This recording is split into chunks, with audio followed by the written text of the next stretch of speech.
everyone. My name is Kim C. I'm a university teacher specializing in fiction workshop, and this is my one-woman Stephen King podcast, The Year of Underrated Stephen King, where I am joyfully, at least for the last 5 or so years of this podcast's existence, always reading, analyzing, and sharing the writing of Stephen King. It is, after all, one of my favorite things in the world, and I'm so happy to be with all of you today as I embark upon a collection of my own thoughts regarding one of King's most read, most recognized, most celebrated, and most discussed novels, 1978's, as well as 1990's uncut edition of The Stand. For those of you who have followed the show a while and my personal King journey, you will know that my reading experience with The Stand usually caused me to hang my head in shame because I, for whatever crazy reason I can't explain nor remember, didn't finish The Stand when I first gave it a go. I maybe, if I think about it hard enough, got to about chapter 40 and then closed the book, shelved it, went about my life. This was around 2015, and after I closed The Stand, I went about my hopscotchy path, reading here and there in the King catalog. I had zero direction, no plan. I simply read whatever sounded good on the dust cover, and looking back, it probably would have been best if I completed a chronological reread. Who knows why I didn't do that? But I guess because my King journey started super late in life, well, not super late in life, but late enough. My first title was in 2013. From there, I just jumped into the real mainstream works of King and those written in the 2000s and 2010s. It was, and still remains, a super unorthodox trail through the woods, but I made myself happy, and I continue to do so in terms of reading whatever I gravitate towards. So yeah, 2015, first failed attempt. Fast forward 5 years to 2020, the global pandemic that was COVID-19. I know neither of us want to go there, but I have to for this explanation. Anyway, I was alone in my house, drowning in the online classes full of miserable, terrified students, and I decided to create a Stephen King podcast that scratched a real big itch for what I was looking for in regards to meatier Stephen King story analysis. And rather than reread The Stand with everyone else during COVID, I realized, hey, I feel a little trapped. Trapped like the town of Chester's Mill in 2009's Under the Dome. So I went in that direction instead, which was, at the time, helpful. I focused all of my panic and rage into the villain of Big Jim Rennie and his sadistic, psychopathic, and very underrated villain son, Junior Rennie. I got lost in all those characters because, for whatever reason, Under the Dome seemed less intense for me than revisiting Captain Trips. And folks, gonna be honest, once the podcast started, there were zero plans to read The Stand for a long time. I wanted all the underrated King works at the top of the bill, and then my Dark Tower journey began. I started a Patreon. There were no plans to revisit The Stand until much later in my King reading journey. I accepted it. I was totally fine with it. Much, much later was the plan. I had no desire. And to be honest, I found the whole topic of a post-apocalyptic story a little triggering. Just saying. Ergo, there was no plan to reread until, dudes and dudettes, my Stephen King book club grabbed me by the hand and said, we want to read this one, and you're our leader, so lead us. Go. Here is your machete. Start hacking into the jungle. Chop, chop.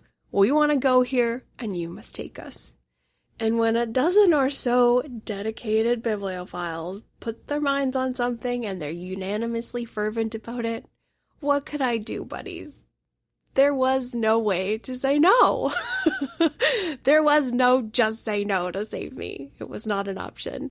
And Lord knows, just between us chickens, I mean, I'm sure they know how I truly felt about it at the time. I tried to wiggle out of it, guys. I even compared the whole journey to Lord of the Rings when the Fellowship asks Gandalf to go into the mines of Moria, and he knows what's in there. He knows. But he has to go anyway into the mines. I even threw out some Lauder power to try and dissuade them. It did not work. We just read it, and everyone had analysis paralysis, and didn't we want something nice like a hard case crime king title? Or maybe something short and sweet like Tom Gordon? Come on, book clubbers, you don't want The Stand, you don't, right? But they did, and so the journey began. Lovies, my entire holiday season of November 2024, December 2024, as well as the first 2 weeks of January 2025, were completely saturated in captain trips and those of the Boulder Free Zone under Mother Abigail, and those who chose Vegas under the leadership of Randall Flagg. And oh my goodness, my dear, precious, most intelligent, and well-read king people, the best listeners in the world, how can I articulate the transformation that occurred? How can I explain to you how fulfilling every chapter was? Constant readers, I had no idea I would feel so satisfied, so excited, so emotionally invested, so wounded, and also so enlivened all at the same time. And now that I'm on the other side of the journey, looking back, I know there was a point shortly after book 1 where I thought to myself, I fully realized, oh, of course, Kim C, of course you would feel this, because after all, Ka is a wheel of destiny, and its timing is perfect, and it's brought you right back round again at the time you needed to read it, even though you thought it wasn't the right time. Oh, it was. It brought you back round to digest, unpack its power, and share its lasting impact on so many readers for over 4 decades. And so, today, ladies and gentlemen, I simply speak from my soul as a constant reader to proclaim how happy I am that I finished it. I was ready to appreciate it, friends. Ka brought me around again because it was time. I was prepared. I was equipped to love it on a deeper level I don't feel I would have been able to 10 years ago.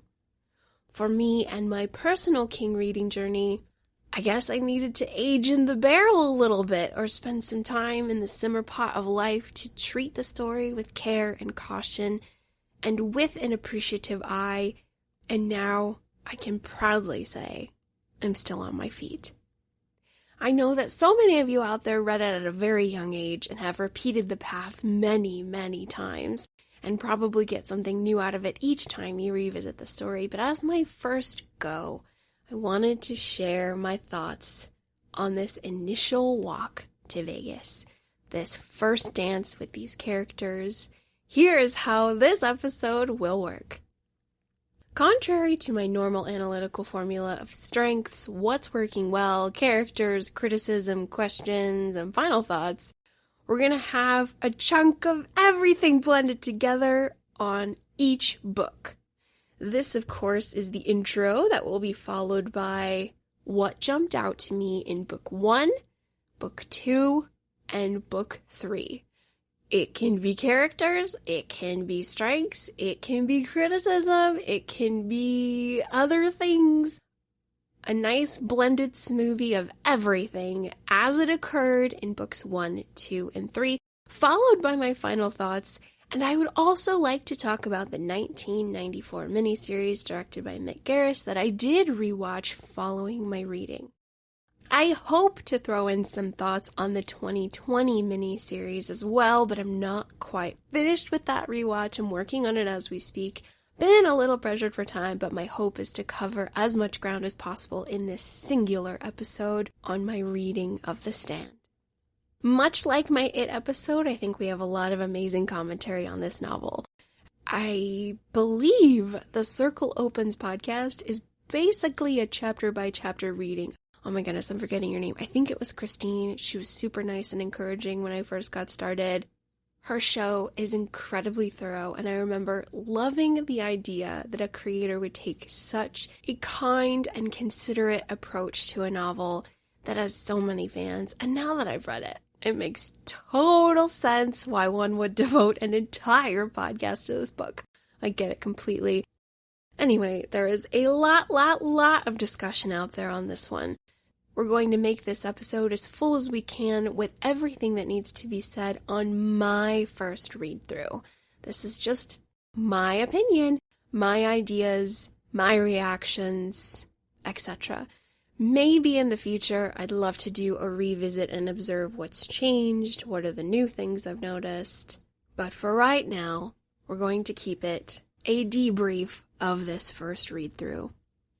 All right, boys and girls, let's get going here. My reading copy was the big and beefy Doubleday 1990 Uncut Edition, clocking in at 1,153 pages.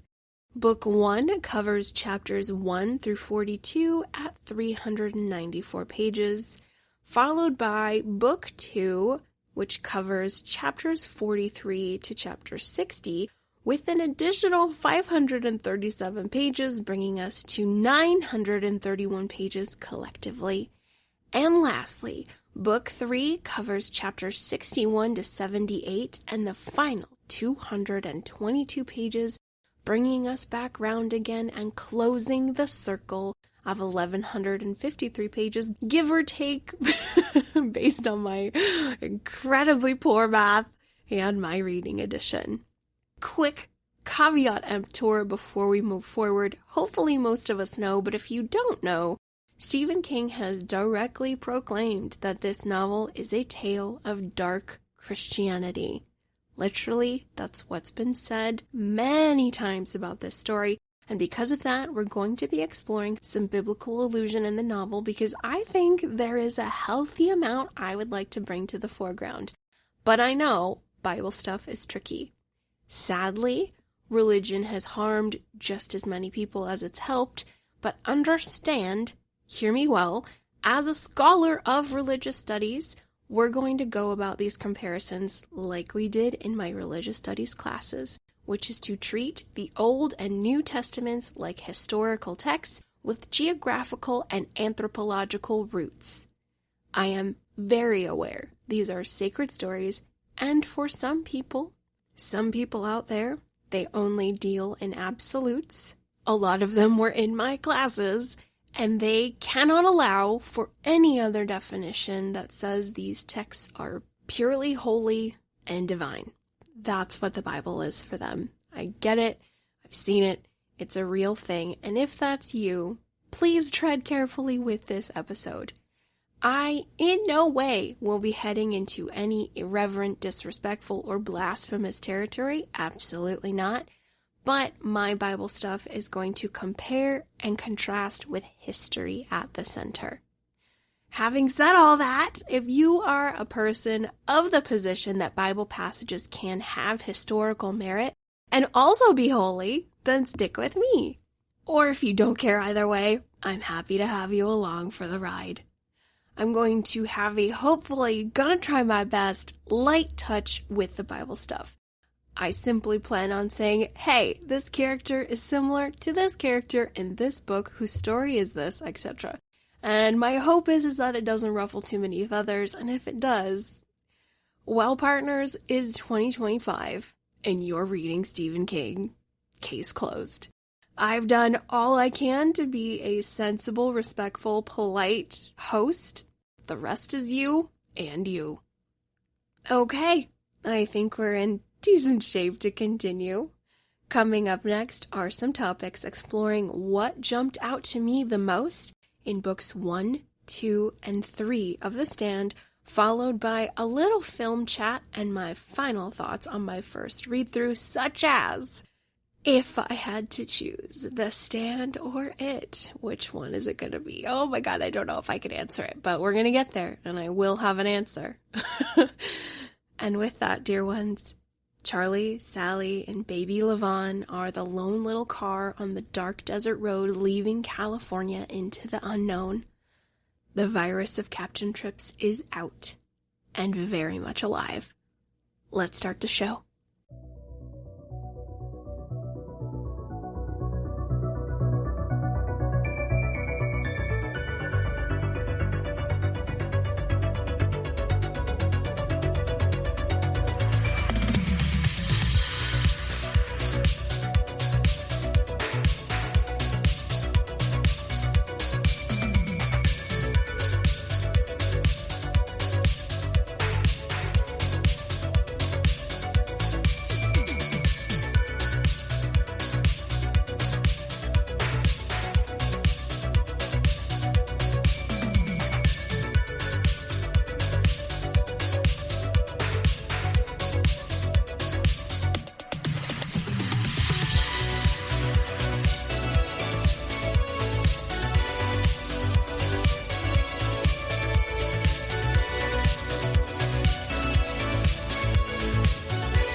Ladies and gentlemen, hello. Welcome to our Book One coverage of The Stand, and full transparency, dear friends. The gal who recorded the intro is not the gal you have before you. I know that sounds a little dramatic and slightly cryptic, but here's the thing, folks.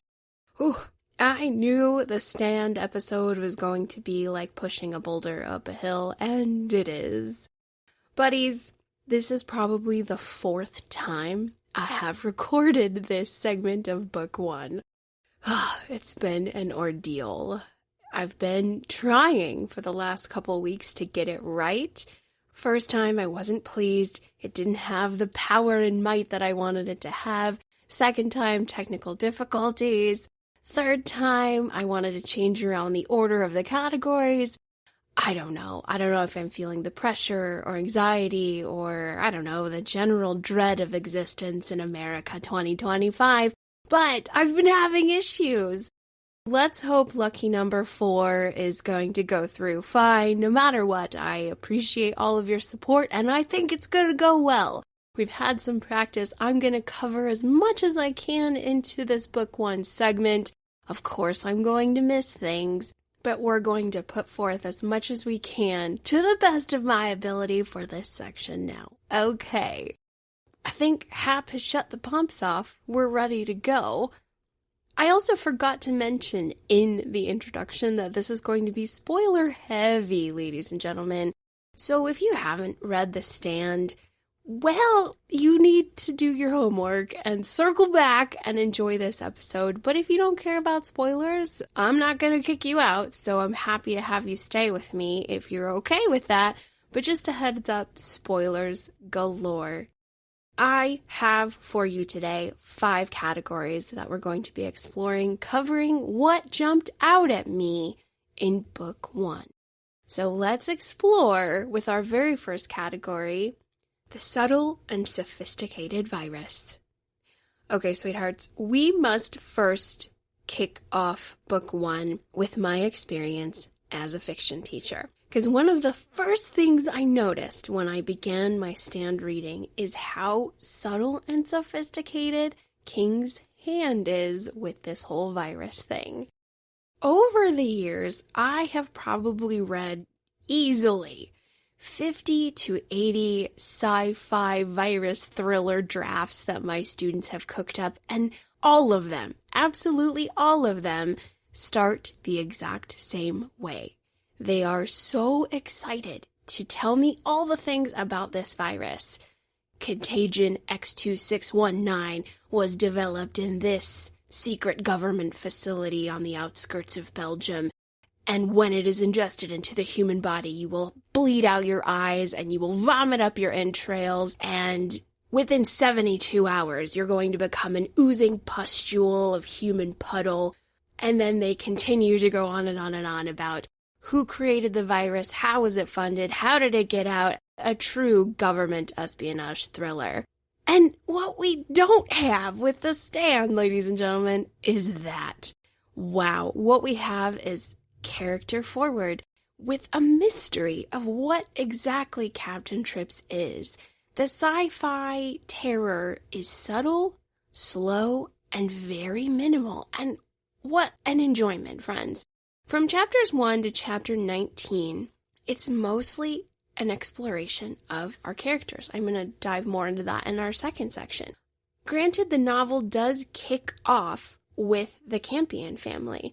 He escapes with great haste from a government facility in the California desert. He and wife and baby are driving through the night, this one little car on the dark highways of the Southwest until they reach Arnett, Texas, and then we meet Stu Redmond.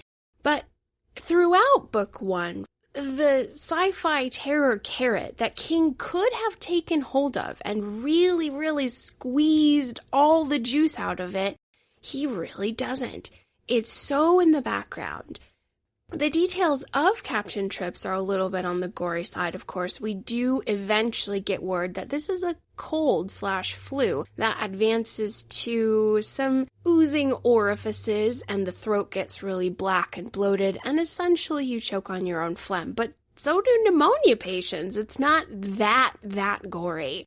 He really could have headed into a graphic, grotesque zone with this virus, but he doesn't. He focused on the characters and he focused on the drama of what was going on in their lives and inserted gently this blossoming, blooming virus in the background. And I love this. After around chapter 19, if my notes are correct, then we start to learn how the country is turning in on itself because they do believe it is a government leak, which of course we do find out it is. If you guys remember the chapter of the radio host, in the Mick Garris 1994 cinematic adaptation, it's played by Kathy Bates, where people are trying to get the truth out, that the government is lying to us. This is much more than just a drink your fluids, eat some vitamin C, and rest up, Buttercup, because that's what the government is telling us. People are dying in rapid rates. Hospitals are filling up, it's getting bad, and everybody eventually wants to blame somebody, so we blame the powers that be. And that's about the extent of it. King starts to create some civil unrest. Meanwhile, it's so subtle. Captain Trips is casually mentioned as a cold. Our characters will encounter somebody who sneezes and whips out a handkerchief, or is running a fever, or is feeling a little under the weather, and it's so subtle, and I just couldn't believe it. I was so impressed that this was not going to be a completely soaked and saturated thriller terror fest dystopian novel. Right away, King surprised me with that, loves. I was very, very, very pleased. The largest exploration of the virus as a contagion and as something dangerous is Stu in the Vermont clinic, which, quick question for you constant readers, it sounds like the clinic in Vermont is called Stovington. Is that not the same name that King used for the school that Jack Torrance taught for at the beginning of The Shining? Stovington, there is a correlation. But yes, the Stovington Clinic, where Stu is kept, and he's basically treated like patient zero. Everybody's in hazmat suits. The thriller aspect of what Captain Trips is starts to enhance right around that time, but not so much, because we're mostly focused on the characters in Stu's life and jumping around to everybody else. Again, I think it's subtle. I really do. I think it's such a delicate touch. There's not a lot of focus on making this a sci-fi global warfare terror story. It's always in the background, and I'm really, really pleased with that. Before we head to our second category, I did want to visit the text and read one of my favorite chapters from book 1. It is a short little one-pager where we really get to see by chapter 30 that King is done with all the virus stuff and there is only death and silence and desolation. So in 30 chapters, we've gone from a couple sneezes and a runny nose and a slight fever to, everybody dead. I mean, everybody dead. Entire towns are abandoned. And yet there's this mysterious, quiet silence. We do also have those isolated chapters of comical deaths where people are dying in sort of hysterical ways because, gosh, they're all by themselves, full of panic, and calamity ensues. A lot of my book club members did not like those chapters. I'm fine with them. I think they tie into my second category here pretty well. But before we head that way, let's take a look at the text, specifically this one-page chapter, Chapter 30. Dust blew straight across the Texas scrubland, and at twilight it created a translucent curtain that made the town of Arnett seem like a sepia ghost image. Bill Hapscom's Texaco sign had blown down and lay in the middle of the road. Someone had left the gas on in Norm Brewett's house, and the day before, a spark from the air conditioner had blown the whole place sky high, rattling lumber and shingles and Fisher-Price toys all over Laurel Street. On Main Street, dogs and soldiers lay dead together in the gutter. In Randy's superette, a man in PJs lay draped over the meat counter, his arms hanging down. One of the dogs now lying in the gutter had been at the man's face before losing its appetite. Cats did not catch the flu, and dozens of them wove in and out of the twilight stillness like smoky shades. From several houses, the sound of television snow ran on and on. A random shutter banged back and forth. A red wagon, old and faded and rusty, the words Speedway Express barely legible on its sides, stood in the middle of Durgan Street in front of the Indian Head Tavern. There were a number of returnable beer and soda bottles in the wagon. On Logan Lane, in Arnett's best neighborhood, wind chimes played on the porch of Tony Leominster's house. Tony's Scout stood in the driveway, its windows open. A family of squirrels had nested in the back seat. The sun deserted Arnett's. The town grew dark under the wing of the night. The town was, except for the chirr and whisper of small animals and the tinkle of Tony Leominster's wind chimes, silent, and silent, and silent. Oh, folks, the elegance. God, it's so elegant. It's so hauntingly good. And before I read The Stand, I think I have previously mentioned, I watched both theatrical adaptations, the miniseries from Mick Garris and also the 8-episode Paramount Plus miniseries from 2020. So I was expecting the Terror Fest because both of those adaptations begin with rampant death, dead bodies everywhere. I was planning for horror and gore and terror, and what we have is subtle and sophisticated. So surprising, dear ones. I was not expecting that. Moving on to Category 2, American Focus, the macro scale of Captain Trips. This category is all about how King has put both hands on the West Coast and the East Coast, as well as the North and South of the United States, and he's just pressing everything together for the reader. Everything is in his hands. Granted, I am a person that is always concerned and aware of global affairs, so I really wish we would have had some international perspective on this story. I really wanted that, but King decided to put all of his focus on the United States of America. This is a very American story, and we do have a very vast land full of 330 million citizens. It is very, very large from coast to coast, from north to south. It's a lot. We got a lot going on. So I really enjoy that we are all over the place, guys. We first meet Stu Redman in Arnett, Texas, and then we follow him to Stovington, Vermont. Then we head east further and meet Franny Goldsmith and Harold Lauder in Algonquin, Maine. Sounds lovely and full of gorgeous seaside vistas. Next, we've got Lloyd Henreid and Andrew Polk Freeman in my neck of the woods, the southwestern USA. They be causing trouble all over southern Nevada, New Mexico, and they are finally caught in my hometown of Arizona, specifically Phoenix. Johnny Law showed up for Polk and Lloyd. Next, we have Nick Andros and Sheriff John Baker in Shoyo, Arkansas, followed by Donald Elbert, aka Trash Can Man, in Indiana. And then next, we've got Larry Underwood in Los Angeles, and then all the way to New York City, and then he starts to head north with Rita Blakemore. And buddies, if we are looking at a map of America, he is really covering a lot of ground. It's an enjoyable thing to keep that in your mind's eye as you're going through the story, especially if you're someone who has visited a lot of these states. It's really cool. Texas is huge, everybody. If you have not been to Texas, it is enormous. Oh my goodness. Driving through Texas, it feels like weeks of your life have passed. But I really, really like this American focus that we get to dial into in book one. The narration feels very, very big. It makes the story feel so large and expansive. And I love that when I had this title in our book club setting, everybody was taking notes on where people were located. It was such an important, integral aspect of the text to jot down, okay, so-and-so is in this city, in this state. It was great. It was such a cool thing. And as we advanced into book two, it was nice to discuss where people had traveled from.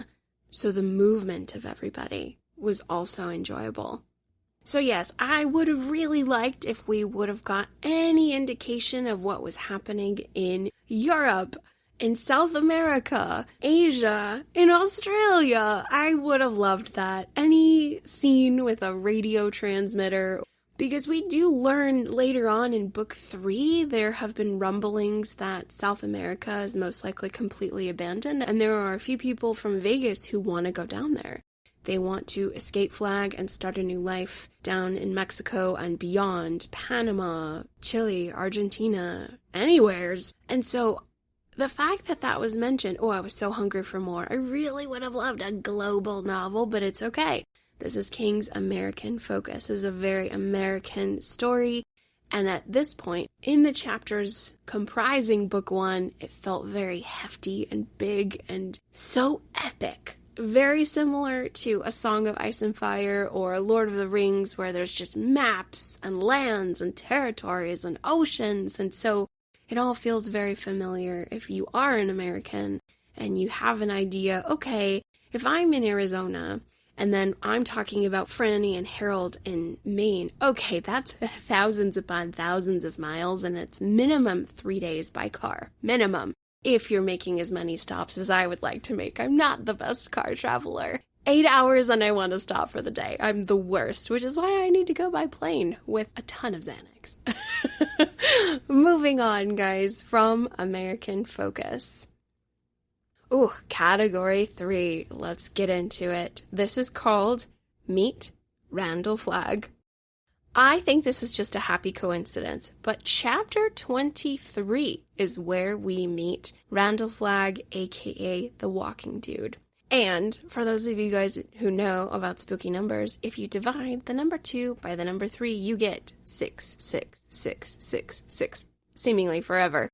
Which is, of course, the number of man, the number of Emperor Nero from ancient Rome, but it has a more direct correlation with Satanism and Satan, which I think we need a little bit more Satan in this text. More on that later, oh my goodness.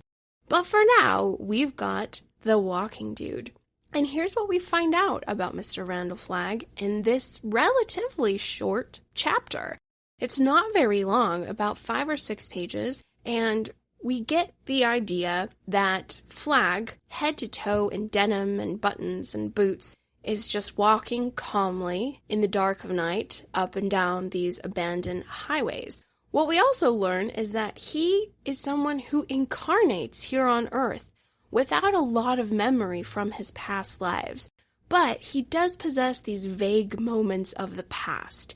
He is typically always a man when he incarnates, and he's always different ethnicities, and seemingly he has incarnated a few times within the last 50 years of American history. Always at times of great change, lots of civil unrest, lots of upheaval among the class systems, and toward the end of the chapter, Flagg says, his time of transfiguration is at hand. He's going to be born for the second time. The reader also learns that Randall Flagg doesn't always come back as Randall Flagg. He is an RF, but he might be a Richard Fry or a Robert Frank. There is also mention that he was there in the Vietnam War. He was there for the Kennedy assassination. So every couple years he is popping up specifically concerning American historical moments of great change and civil unrest. And toward the end of the chapter, the walking dude is actually the floating dude. And that's where the reader gets this indication that this guy's got power. This guy is no mere mortal. He has abilities. And so what's super interesting about Randall Flagg, guys, is if we're going by the publication dates of The Stand, the original one was in 1978.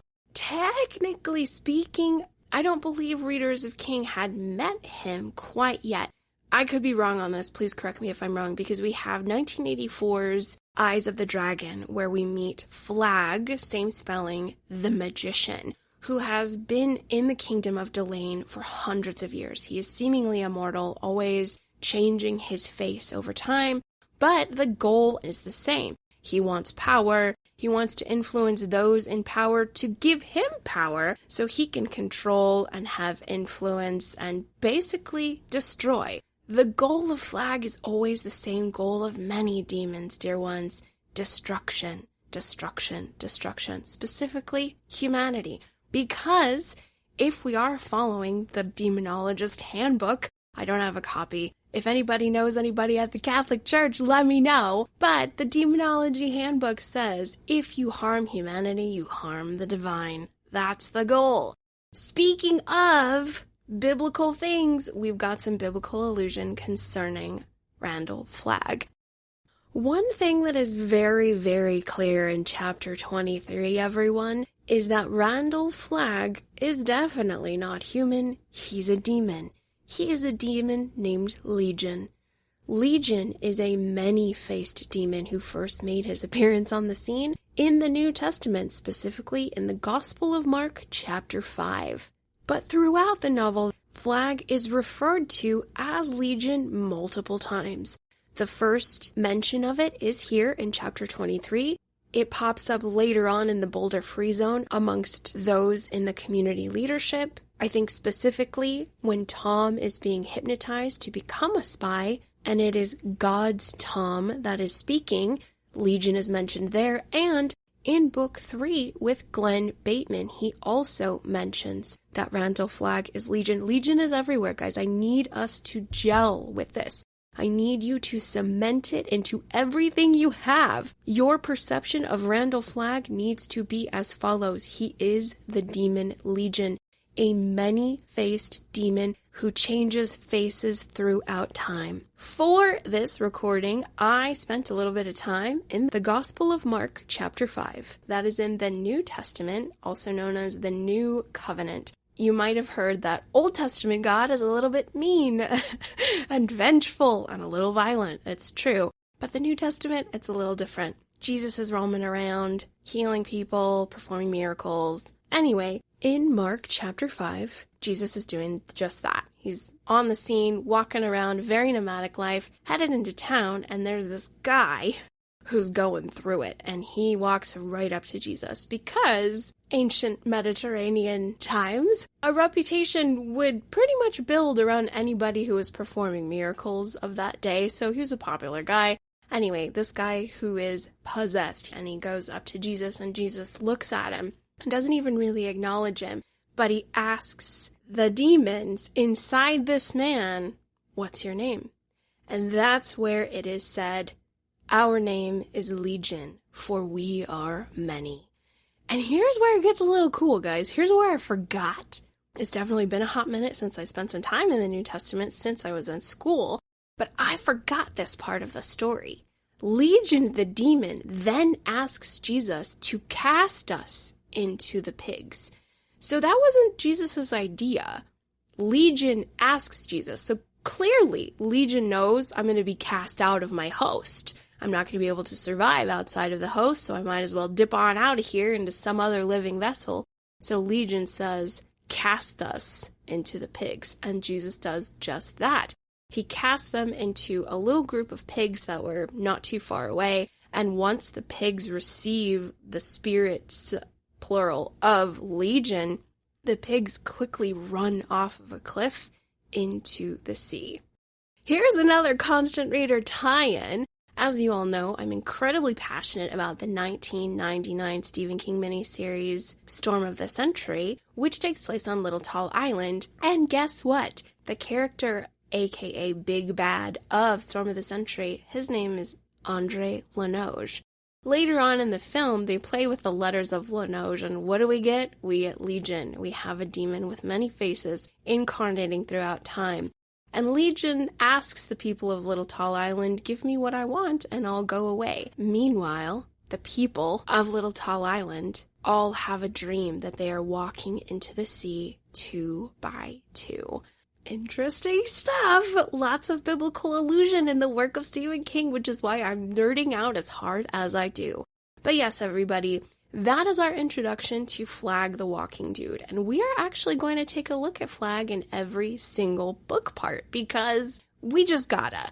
I feel that Flagg develops within this book, and in book 2, we've got some animal stuff going on. In book 3, we have more levitation, and we'll talk about the devil hierarchy and how I think we need a little bit more Lucifer in this text. More on that later. But yes, chapter 23 introduces us to the Walking Dude, aka Randall Flagg, and I'm really curious about this, guys, because I need to get my hands on the original 1978 publication, because I wonder if King has added anything from Eyes of the Dragon Flagg in order to, you see what I'm saying?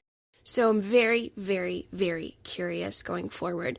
I also believe that 1984's Eyes of the Dragon also mentions Flagg's amulet, which is the black stone with the red moat in it. That is found all over this novel, and I love it, love it, love it. Granted, I really love stones and jewelry, but you know where else I found it that was pretty dang cool? I recently read 1995's Rose Madder, and there's a heinous villain in that one. His name is Norman Daniels. He's a corrupt cop. He's a serial killer. He's a psychopath. He's the worst, worst, worst ever. But yet he has a police ring that has justice, loyalty, blah, blah, blah. Guess what kind of stone it is, my loves? You guessed right. A black stone with a red moat in it, which in this novel is the calling card of Flagg. I don't know. I love it. I love it. I love it. But yes, we are going to explore Flagg a little bit more as we go forward.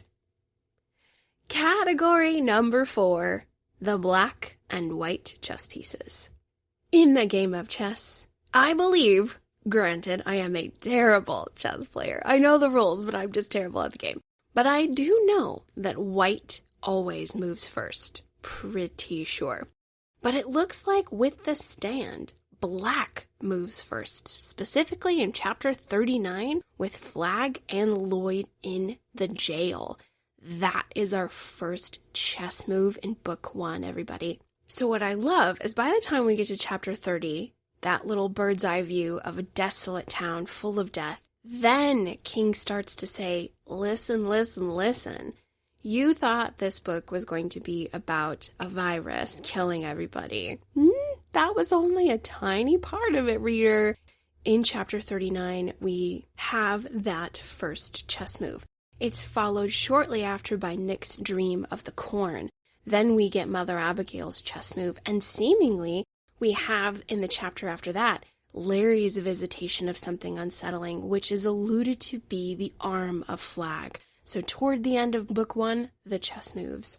Larry, of course, is in a very vulnerable state from his guilt over Rita's death, but I just love how King starts to make some masterful chess moves at the end to really expand that the America we've been reading about, all government, all authority, all modernity for that matter, is gone.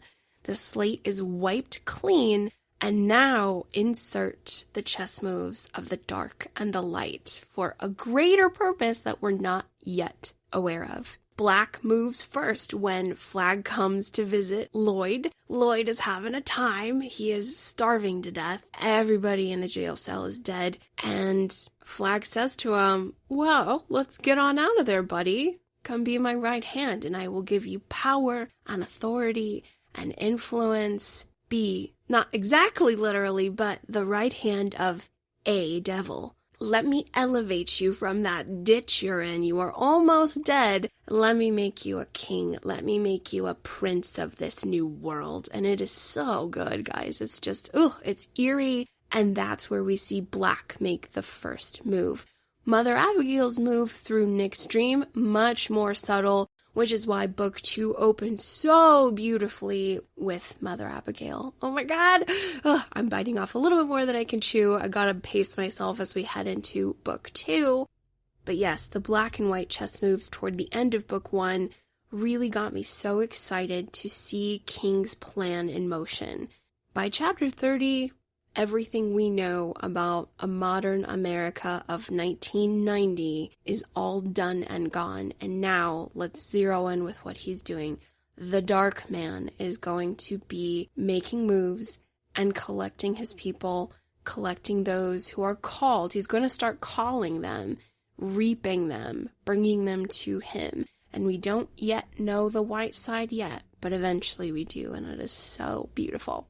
So that's category 4. Category 5, I did want to talk about my favorite scene / favorite moment of book 1.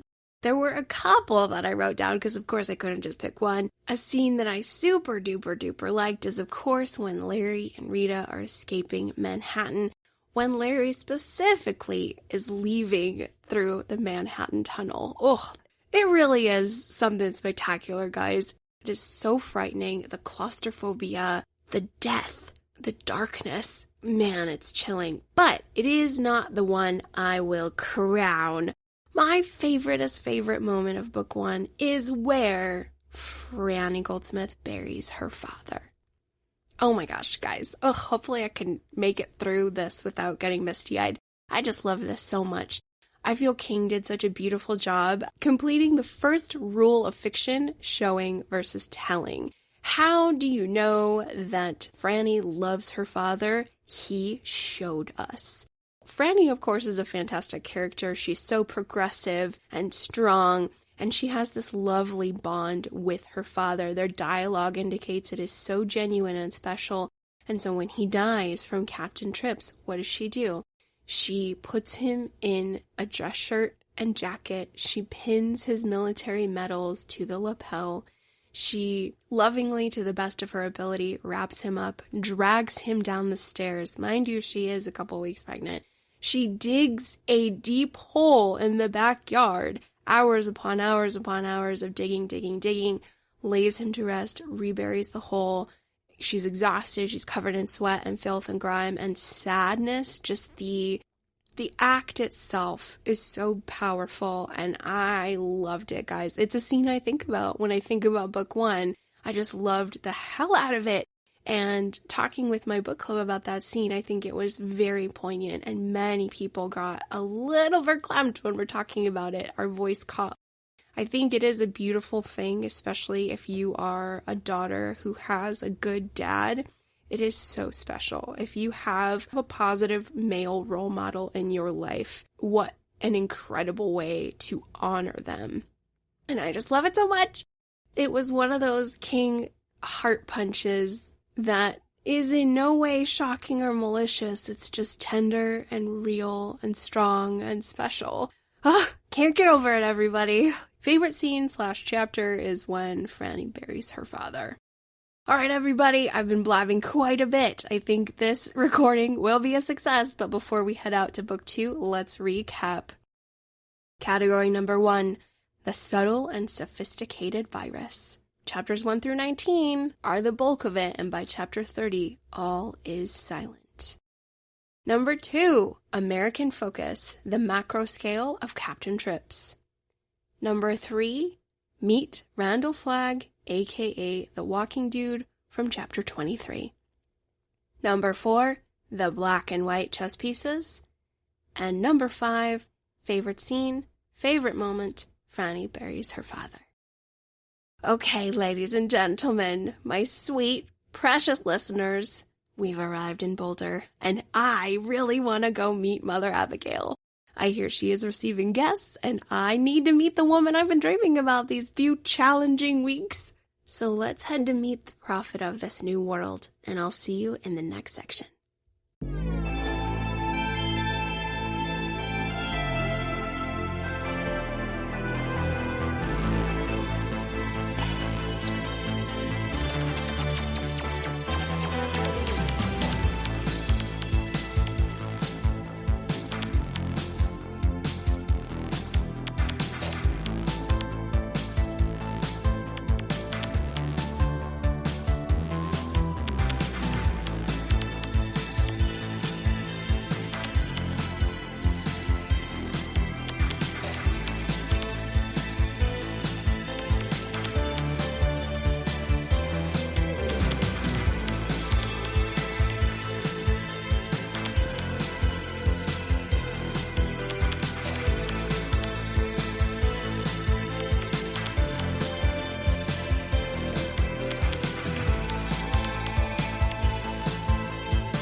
All right, sweet listeners, welcome to the Boulder Free Zone.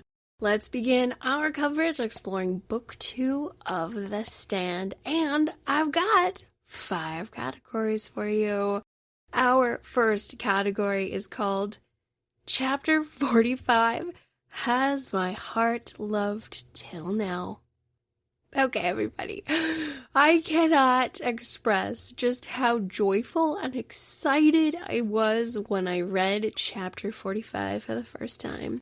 What is Chapter 45, do you ask? Well, that is a 42-page chapter, very long, very meaty, where we learn about the life of Mother Abigail. And guys, this is some fiction writing at its finest. Hold the phone. If any of you are thinking, oh, I should thumb through The Stand, or I should maybe reread it again, what I want you to do first, maybe give yourself a nice little palate refresher, is flip to Chapter 45 and spend some time in the mastery. Guys, Chapter 45, my jaw was on the floor, mouth fully agape. I could not, you guys know, when I start to emotionally self-combust, I lose language a little bit. So let me try and piece together what a gorgeous chapter this is. We learn that Mother Abigail, she's 108 years old, she's lived in the exact same house her whole life in Hemingford Home, Nebraska. She is, of course, of African-American descent, and so we learn a lot about how difficult that was. We learn about the town of Hemingford Home and how they weren't exactly the most kind. Some people were really kind. It was very political. It was very divided, very heated. But Mother Abigail, at a very young age, she played her guitar in front of everybody at the town hall. She just charmed everybody. They gave her a standing ovation. She was a star. And so she's just lived a very quiet, peaceful, faithful life. She really isn't somebody who wants the latest gadget. All of her grandkids want to upgrade and optimize her life, but she doesn't want that. She wants to bake her own bread and use the outhouse. She's a creature of habit. She enjoys the simplicity of life because there is a deep river of faith within this woman, specifically to the one monotheistic Christian God, who is the same guy in Judaism and Islam, the one God, and God in 3 persons, Jesus, and of course the Holy Spirit. So she is somebody who has rooted her life to her beliefs, to the peace and tranquility of a very rural, private, peaceful life. But Being a soldier of the light, she is, of course, called to face the darkness. We learn in chapter 45 that Mother Abigail has stood against the dark man before in the form of spiritual and physical attack. She's had dreams and weasel attack. More on that later, but let's just say Flagg likes to inhabit animals, and she has been attacked by weasels with nightmares who have perverted her memories. It is such a powerful scene. Remember I told you about when she played the guitar in front of town hall and it was beautiful and special and wonderful? Well, Flagg perverts this memory in a hideous nightmare where her family is harmed, where she is groped and all of these racial slurs are thrown at her and there's violence and danger, and it's dark as hell, guys. It is so dark, so frightening. Of course, King really plays up the human horror, which in my opinion is always going to be way more terrifying than any sort of supernatural horror he can provide the reader. But guys, this chapter is so gorgeous. We have Mother Abigail walking 5 miles to get some chickens because she knows she has to prepare food for those who are coming to her. And she's wrestling with this, guys. She's so faithful and devoted to God's will, and his will is for her to make her stand and to lead these people. She doesn't yet know them. She knows a little bit about them. At least in chapter 45, we don't know exactly how much Mother Abigail knows about everybody. That's more revealed in chapter 46, which is an equally beautiful chapter that made me cry. But in chapter 45, she knows she's got to cook for the people, and as she's walking these 5 miles all by herself, she realizes all she wants to do is get off this mortal coil. She's got people on the other side she wants to see and be with. She can't have what she wants. Her final test of obedience, her final mission in this life is to follow what God says, lead these people to Boulder, make her stand against the dark man. But also, she can't die on her land, and that just breaks me so much. I mean, land was everything to the Fremantle family. Everything. Especially being Black Americans. Owning land? Come on now. That was huger than huge. Staying on, living, and working this land that was theirs for generations upon generations. It's very similar to the Holy Land, right? Land is very, very special and precious, and Mother Abigail does not get what she wants. She has to die in a foreign place without the comforts of her land and family. Ugh, heartbreaking. It's alluded to that her family might be gone and she might be the last one left, but guys, chapter 45, I could teach this for minimum 2 weeks. I could teach on this every single day in my class for 2 weeks. It is that incredible. It is that layered, dynamic, theatrical, haunting, beautiful. I cried. Guys, King never ceases to stop blowing me away.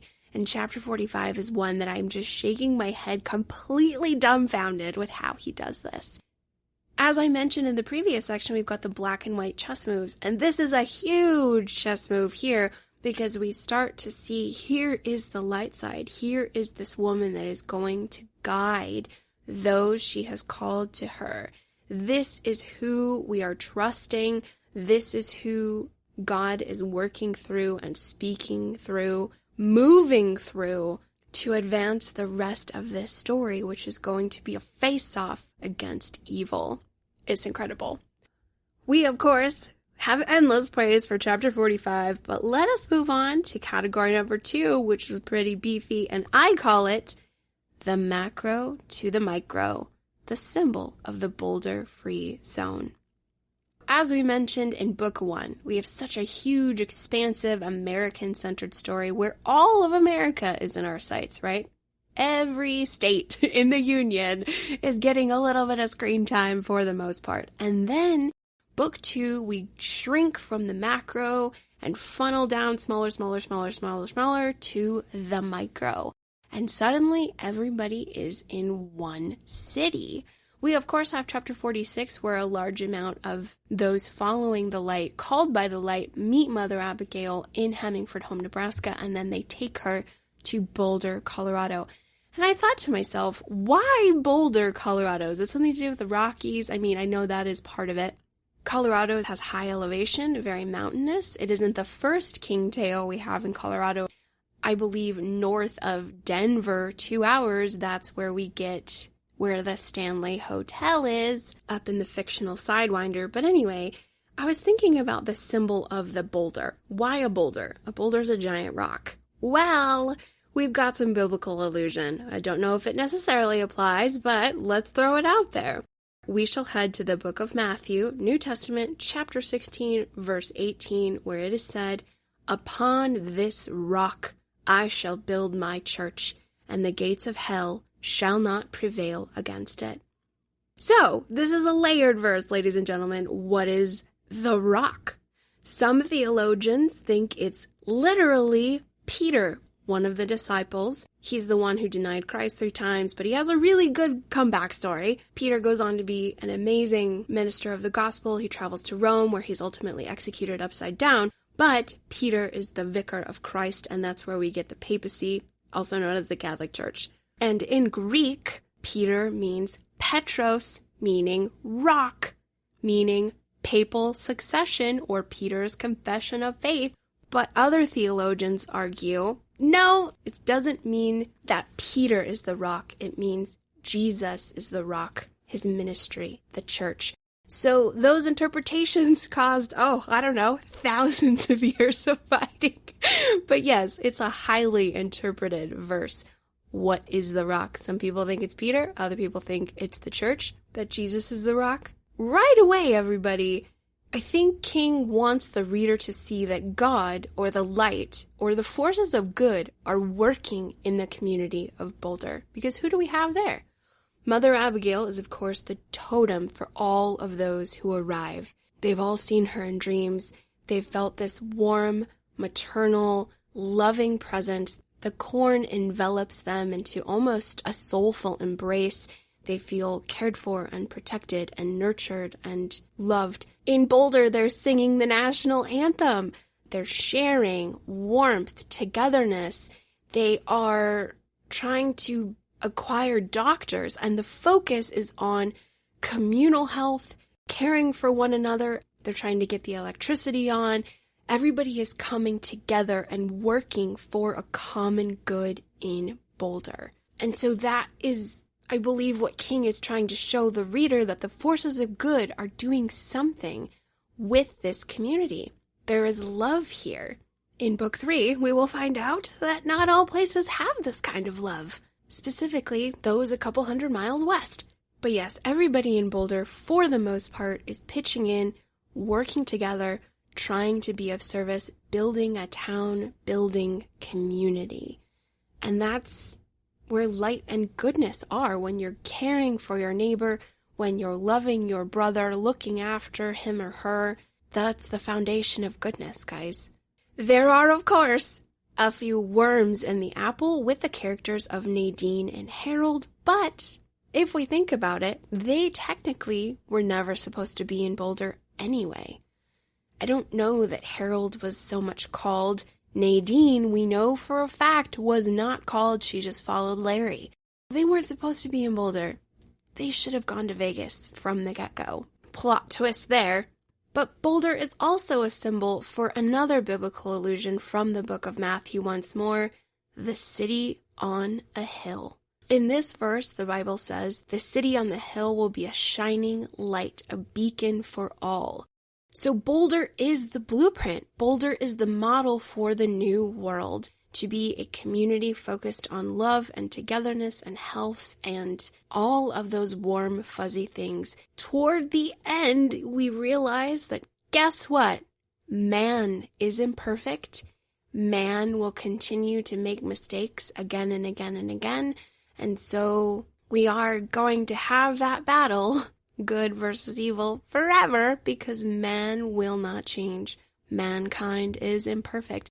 More on that later, but yes, We have gone from the macro to the micro, and the city of Boulder, the city on a hill upon this rock, the church will be built. This is the model for the new world. That is the heart of what we've got going on. We, of course, have a ton of good people on the city council. Stu, Franny, Glenn, Nick, and Ralph have been elevated to positions of authority. They are basically the two angels surrounding Mother Abigail, if you want more biblical allusion. We've got some archangel stuff. That one might be a little bit of a stretch. Yeah, if you think about it, the holy people, they always usually had heavenly intervention and angelic power surrounding them. That one's a little bit of a stretch. We won't go too deep into that one, but think about it. Ralph, very much from humble origins. Nick has faced a ton of adversity, but they are really the mouthpiece for Mother Abigail. They are the ones protecting her. They are doing her will. It's fascinating stuff, guys. So yeah, let's look at Boulder. Boulder is a huge symbol for what the light represents in this new world. We, of course, will circle back to more from Boulder, but I do want to talk about this lady so much. Let's move on to category 3, one that I'm calling How I Love to Love Nadine. Nadine Cross is 37 years old, and we first meet her early in book 2. She and her little Lord of the Flies wild child, his name is Joe, but he eventually reveals himself to be Leo. So Joe/Leo and Nadine meet up with Larry, and they all start traveling together.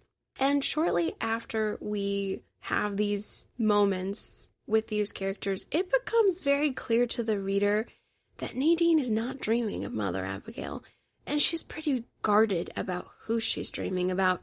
But we as the reader soon learn it ain't the good side. So here's what's absolutely fascinating about Nadine. I believe that King is using the maiden/mother archetype for Nadine. We have this all over the stand. We have it with Franny, maiden and then eventual mother with her pregnancy. We also have it with Mother Abigail, of course. You could also insert the wise sage archetype for Mother Abigail. Nadine, she is a virgin, technically, vaginally, more on that later. And she's also an elementary school teacher, which is the blueprint for a Disney princess perfect mom. If you've noticed in the past, dating website commercials, dating apps, they always show a woman teaching elementary school. It's so gross. But that is the blueprint for somebody who loves children, who wants to be a mother, who is the maiden, but will be the mother. And that's what we have with Nadine. She loves little Joe/Leo. She is a gentle, nurturing presence who has been manipulated every damn day of her life psychologically from the dark man. So when we meet Nadine and spend a little bit of time with her, we learn she's a very disgruntled virgin who has suffered psychologically her entire life, I think. She's been chosen and primed like a dark Virgin Mary. Here's where it gets a little interesting, though. The whole Nadine becoming pregnant with Flagg's child, more on that later. Ultimately, what I love about the character of Nadine is that she is not a villain for me, everybody. And when I talk with other constant readers, I notice that Nadine Cross was always discussed in a villain zone, and I disagree. I think this lady is a lost soul. And I always have a lot of empathy towards female characters who have suffered mentally and who have encountered madness.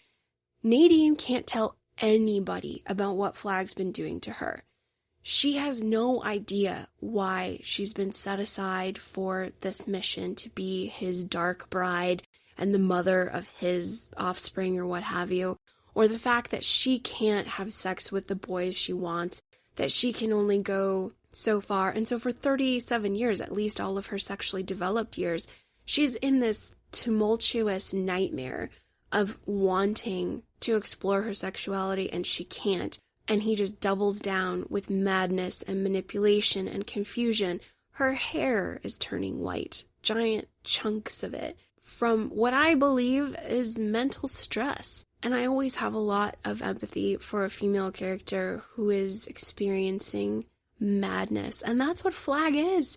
He's insanity. He's the deadlights, guys. Like, he has always been in her mind, tormenting, torturing, confusing, year after year after year after year, and she just doesn't get it, doesn't know why. And what's so compelling is King could have easily flipped a switch at Nadine that told her, you've been chosen for the Dark Man. Get excited, be super pumped, be super into it, wear your black lipstick and your fishnets and whatever other goth attire you want to plug in with. Start a little shrine to Flagg. She never does that. She never goes all in. She never felt comfortable with it.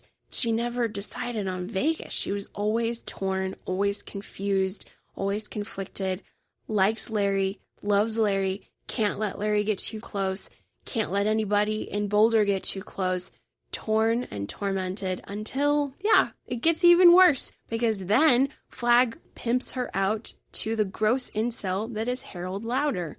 Everything but vaginal intercourse. She doesn't want to. She has no choice. She has to. Guys, she is a complex, lost soul, and every time she is on the page, it is a really compelling, confusing place to be. I pity her, I empathize, but she's really, really fascinating. She is our dark mother / maiden archetype set aside for a dark purpose. And what does she ultimately choose in the end? We will, of course, explore this more in book 3, but madness. That's the only thing that belongs to her. It was the only place that she's ever known. Insanity. Sad stuff, guys. She's a compelling one. That's category 3. More on Nadine. I really love her. What an amazing character. Category 4. Let's do a Flagg check-in, everybody. As I mentioned, we have so much development for the character of Randall Flagg. We have our foundation in chapter 23, where we learn a little bit about what he's about. By the time we get to book 2, Flagg has been using his animal power. We, of course, see him in chapter 45 as the weasel who has been stalking / hunting Mother Abigail. It rips up the bag of chicken she was carrying back after walking 5 miles on foot to feed everybody. It ripped at her chickens. When she was a young girl, she stuck her hand out of the house and it bit her to hell. It just ripped up her hand and blood everywhere. And that's what Flagg says. He says, I have your blood. Freaky stuff. So Flagg also incarnates through animal power. And Glenn also refers to Flagg as the last magician of rational thought. So it seems that King is also taking the biblical illusion of Legion the demon and pairing it with magic. And so we do see that when Flagg sends the wolves on his behalf. We see that scene with Trash Can Man and the kid. Oh, do you remember that? Oh my God, it's really compelling but really uncomfortable. The kid is a psycho and he is headed toward Vegas to dethrone Flagg. He thinks he's better than him. Meanwhile, he sodomizes Trash Can in a hotel in Colorado. It's not great. And Trash Can Man is trying to escape the kid. Luckily, Flagg sees something in Trash, knows that he could use him, and sends a bunch of wolves. And the wolf, I think, is either wearing the amulet or has the amulet in the eye, something of that nature. So we've got wolves, we've got weasels. Later on in book 3, I believe we also have Flagg in the body of a bird. Lots of magical animal vessels as his little avatar conduits to gather intel. Also really, really interesting. We also have one scene from Vegas in book 2, guys. Throughout book 2, the Boulder Free Zone is whispering about Vegas. They know that the Dark Man is there. The reader starts to learn that those who go to Vegas serve the Dark Man and it's bad. And we actually might need to send some spies out that way because he might try and harm us here in Boulder. But we only have one isolated chapter that shows us what is happening in Vegas. And guess what, everybody? It's a human crucifixion. We don't have all the details, but we do know this guy dies screaming. When somebody is crucified, unknown if they tied him to the cross or if they stabbed him through the cross. I don't remember. I did not write down those exact details. Typically, if you are mounted to a cross, you die by suffocation. You cannot get enough air. If you are stabbed, in addition to being hung on the cross, you will bleed out and suffocate. Very, very violent, very upsetting. But we have a crucifixion due to drug use. And that's the first indication we get that not all is well in Las Vegas. And if Flagg is the king, is the ruler/lord of Las Vegas, well, he's implementing a little bit of biblical justice of his own, isn't he? That's our Flagg Check-In. We get a little bit of development in terms of animal incarnation, more chess moves, and book 3 is where we really, really double down on all things Flagg and all things Vegas. That's coming up soon. Our final category, category number 5, is, of course, my favorite moment, favorite scene. I do have a couple honorable mentions. Chapter 45 and Chapter 46. I, of course, nerded out already on how amazing Chapter 45 is. Chapter 46 is just as incredible, dear ones. I start crying so much when everybody is slowly approaching in the truck to Mother Abigail's house. We've got Nick, we've got Ralph, we've got Tom, we've got other people that they found along the way, and they all come out of the car with this look of joy, and they approach her, and she's just waving and seated in her rocking chair, and they say, "I dreamed of you." And I don't know why. I'm a sucker for this kind of stuff, but I was just crying all over the place. I cried in Chapter 45, and I cried in Chapter 46, but that is not my favorite moment, everybody. My favorite moment, I thought this was so incredible. This was later on in book 2, when Nadine meets Mother Abigail. Oh my gosh, guys, this scene is electric. Nadine, Larry, and Joe/Leo took their own path to Boulder. They did not go to Nebraska. They hooked up with some other folks and made their way. And so by the time they get to Boulder, it seems like Abigail and the others have established, they've set up shop. And Mother Abigail is the totem. She is the person you see. This leads into what she feels is the sin of pride. I disagree, but whatever. And it is just so interesting when Nadine, this dark mother who didn't exactly want to be the dark mother, and the holy mother, that is Mother Abigail, they're like two magnets opposing each other. They don't really say anything. Mother Abigail, of course, has a ton of compassion for Nadine, and she understands why Nadine can't get close to her. She knows right away. It's very subtle. It's unspoken. Dang, is it cool? Because that's how you realize Nadine is doomed. She's kind of stuck. Because if I were Nadine and I was at all flirting with the light side, just a little bit, or wanting to be rid of this flag, I would have fell on the feet of Mother Abigail and begged her, crying, sobbing, saying, "Help me. Help me get free. I need to escape this dark man." That's what I would have done. But Nadine feels like her fate has been, at this point, already signed and sealed, which is just soul-smashing and heart-crushing. Nadine is consumed with not necessarily pride, but fear and confusion, and she just knows that she can't get close to Mother Abigail. It's super good. It's just these two giant female characters, one chosen by the darkness and one chosen by the light. That's our first stand, buddies. That is, in my opinion, the first stand. I really liked it. So dang good. Subtle, short scene, but it made an impact with me. I absolutely loved it. That was my favorite moment from book 2. All right, everybody, let us recap. Book 2's 5 categories are as follows. Chapter 45, Has My Heart Loved Till Now? Category 2, The Macro to the Micro, the symbol of the Boulder Free Zone. Upon this rock, I shall build my church. Number 3, How I Love to Love Nadine. I do. It's true. Love her. Number 4, we got a Flagg Check-In, followed by number 5, my favorite scene, favorite moment, the face-off between Mother Abigail and Nadine Cross. Sweet people, the spies have been chosen and informed. Let's send them off to Vegas. We are headed to the desert of Nevada, where the Dark Man and his flock have some sinister plans among them. Let's find out what they are. I'll see you in the next section.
right, everyone, we've made it to Las Vegas. This is our Book 3 investigation of The Stand, and wow, Mr. King pulls out all the stops in Book 3. We have a lot to cover in the 5 categories I have for you, so let's get to it. No breaks, pedal to the metal, let's go to the top of Flagstaff Mountain. Our first category is The Spies / The Holy Trinity. Okay guys, this is a wild one, but hear me out. If it doesn't work for you, by all means turn the page in your mind, but I think there's something to this. At the end of Book 2, 3 spies are selected to head into Las Vegas because throughout Book 2, we really have no idea what's going on in Vegas, but the leadership of the Boulder Free Zone knows that it's very bad and they need some reconnaissance, they need some intelligence, so they sent the judge to go north and then head west and go south and approach Vegas that way. They also sent Dana Jurgens, who survived the zoo in Book 2. That marauding gang of rapists? Yeah, real nice guys. They kidnapped women and continued to rape and drug them. Really not fun. And Dana is somebody who runs into Franny and Harold and Stu when they're making their way to Boulder. She's a real spitfire of a character, incredibly brave. They send Dana into Vegas. And lastly, Tom Cullen is selected. He is the most vulnerable, in my opinion. It's really heartbreaking when the reader realizes that Tom has to do this mission. Tom, of course, has a cognitive disability. He is limited. He is impaired in that way. And so he's vulnerable, but he has a good backstory to fool anyone in Las Vegas. So Tom is sent, and we just hope he's going to be okay. Insert the Trinity. For those who are Catholic or Protestant, or you know a little bit about Christianity, the Trinity is a thing. And what it is God the Father, God the Son, and God the Holy Spirit. God in 3 persons, omniscient, omnipotent, omnipresent. That's what that means. When I was really taking a look at our 3 spies, I thought to myself, I think these guys are the Trinity. Just saying. Okay, let's start with the judge. The judge, literally, that's his job, to be the impartial black or white. And oftentimes, not always, but some people have the idea that God is a man with a big white beard. He's always angry at you. He is very black and white. He is not compassionate. He is the judge. He is not your friend, and he's just there to make you feel bad about everything. This is not saying that the judge did any of that, but his position is a rational black or white individual. He realizes, I need to do what is right. I'm going to be a spy for the Boulder Free Zone. I do see God the Father as the judge, the first portion of the Trinity. Next, we have Dana Jurgens. Girlfriend gets really close in Vegas. She is literally having sexual intercourse with Lloyd Henreid. I don't think she's having a very good time, but boy, she's making a show of it. She is pretending, she is faking it till she makes it, and she gets a one-on-one audience with Randall Flagg. And it is there where Dana throws herself onto a broken window full of jagged glass. She sacrifices herself and commits suicide to save the Boulder Free Zone. This sacrifice is very similar to God the Son. Jesus of Nazareth, of course, was crucified, resurrected, ascended, and he now sits at the right hand of God. Lastly, we have Tom Cullen, the Spirit. The Holy Spirit is often considered the most powerful of the God in 3 persons. According to the book of John, chapter 4, verse 4, we have, "Greater is he that is in me than he that is in the world." And what that means is that the Spirit of God inside the heart of the believer is mightier than any portion of the Trinity. God inside, the Spirit, how it moves, how it cannot be destroyed, how it is like a wind. And that's how Tom Cullen operated. He was completely protected and undetected by Randall Flagg. Randall was tapping into whatever witchy woo-woo devil power he had, And when he tried to harness where the third spy was, all he saw was the moon. MOON, that spells Tom is spirit, undetected, invisible, cannot be touched, cannot be harmed, and quickly slips out of Vegas after 30 days on his way back to Boulder. He has absorbed a lot of information that he reveals to Stu. He was so vulnerable, he was in so much danger, but he was protected. He was the mightiest of the three, in my opinion. So I don't know, guys. The symbolism might work, it might not. It could crash and burn, but think about it. I don't know. Let's move on to Category 2, Viva Las Vegas. Book 3 is all about Vegas. We've been waiting the whole time to learn about what's going down in Las Vegas, and we finally find out. Book 2, we have that one isolated scene of the crucifixion. So what we do know is it's a little primitive and it's a little scary, but we find out so much about Las Vegas in Book 3. One of the first things we learn about is that it is a place of technology. Las Vegas is not struggling like Boulder is to get the electricity back on. They have developed systems of efficiency, and they are getting jets off the ground.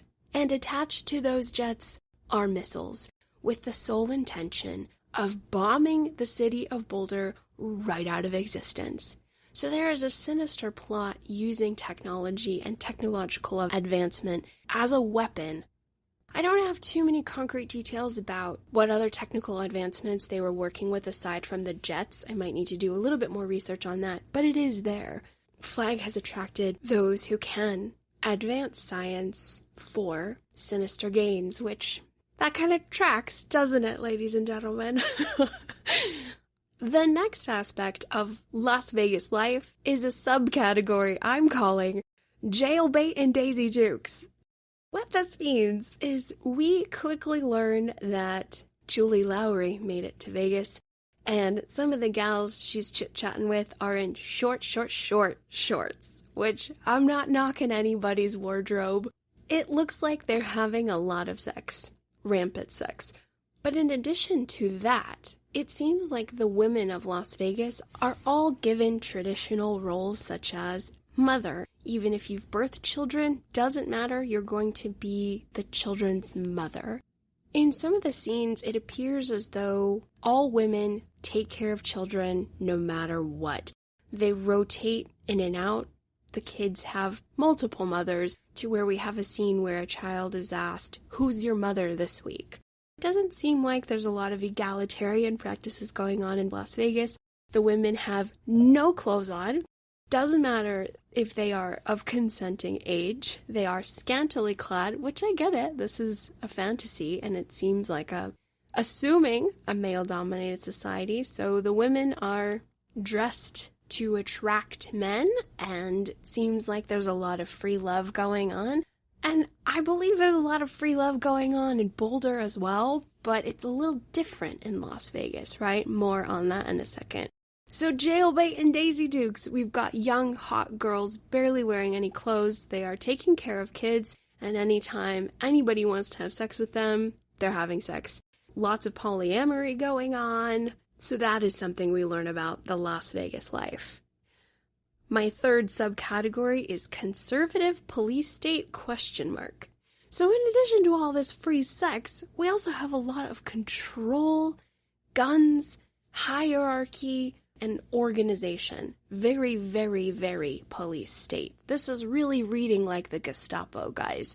This is highly controlled. Everybody has automatic weapons on them. Lloyd is, of course, in charge of everything, and then there are rankings beneath him.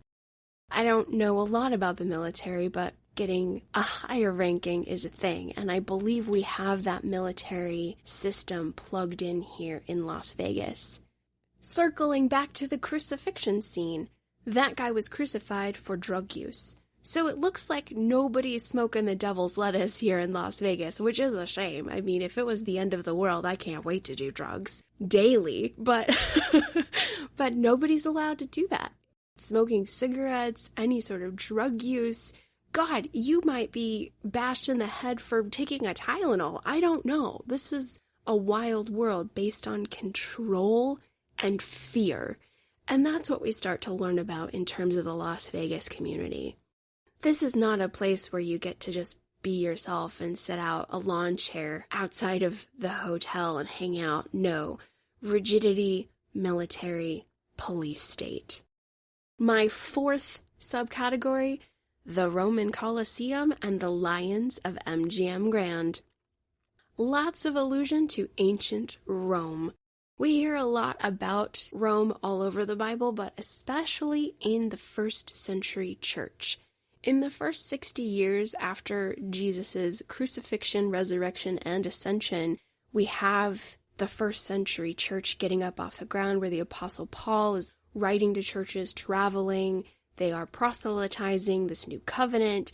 Well, the Romans didn't really care for these Christians, these people who were meeting in secret and who were compassionate to people they would beat up and throw on the street. Yeah, the Christians were picking them up off the ground and tending to their wounds and feeding them and helping them. The Romans didn't like that. So what they did is they put them in the Colosseum and they made human torches out of them. They burned them alive. They also brought in the lions. Why did the Romans have lions? They make a spectacle of who they kill. They mauled the Christians to death. They ripped them apart. You know who's got lions, guys? MGM Grand.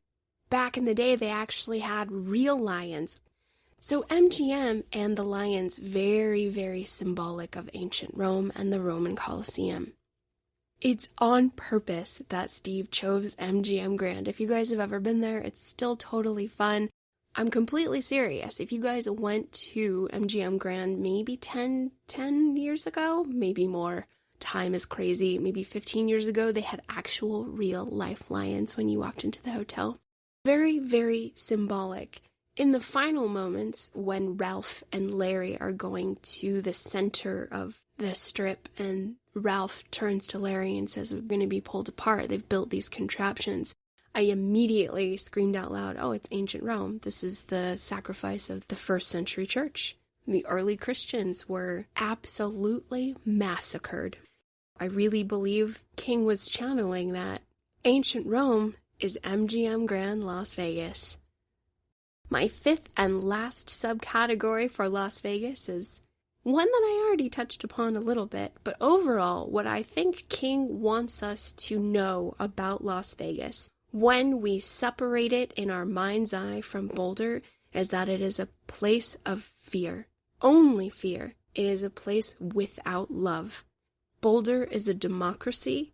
It is a place of friendship, and granted, it still has its problems. Mankind is flawed and will continue to make mistakes, which is what we encounter at the very, very end of this book, when Franny and Stu are looking at Boulder and realizing it's going to be the same thing all over again.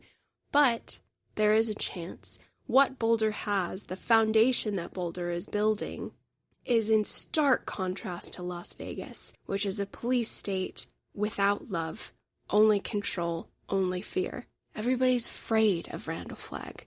Nobody wants him to come around. Nobody wants to say his name. That's a big deal, guys. That's a police state. That's not a loving environment. And according to Stephen King, that is not where the light is. The light of God is not in a place where that's how daily life is.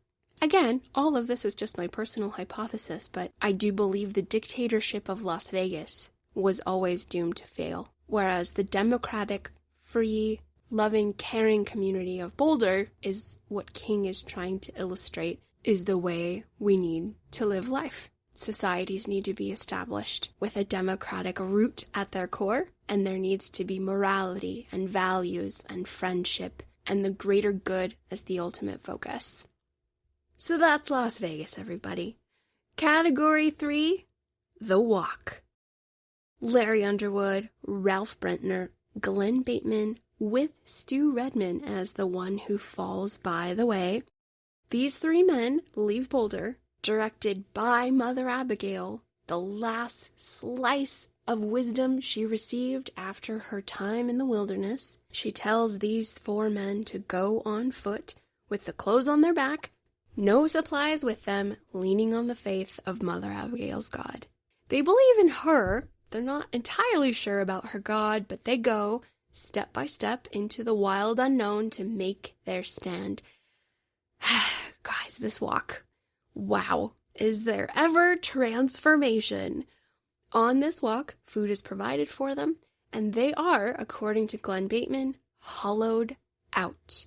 They are filled up with faith and purpose and the rejuvenation of one's soul.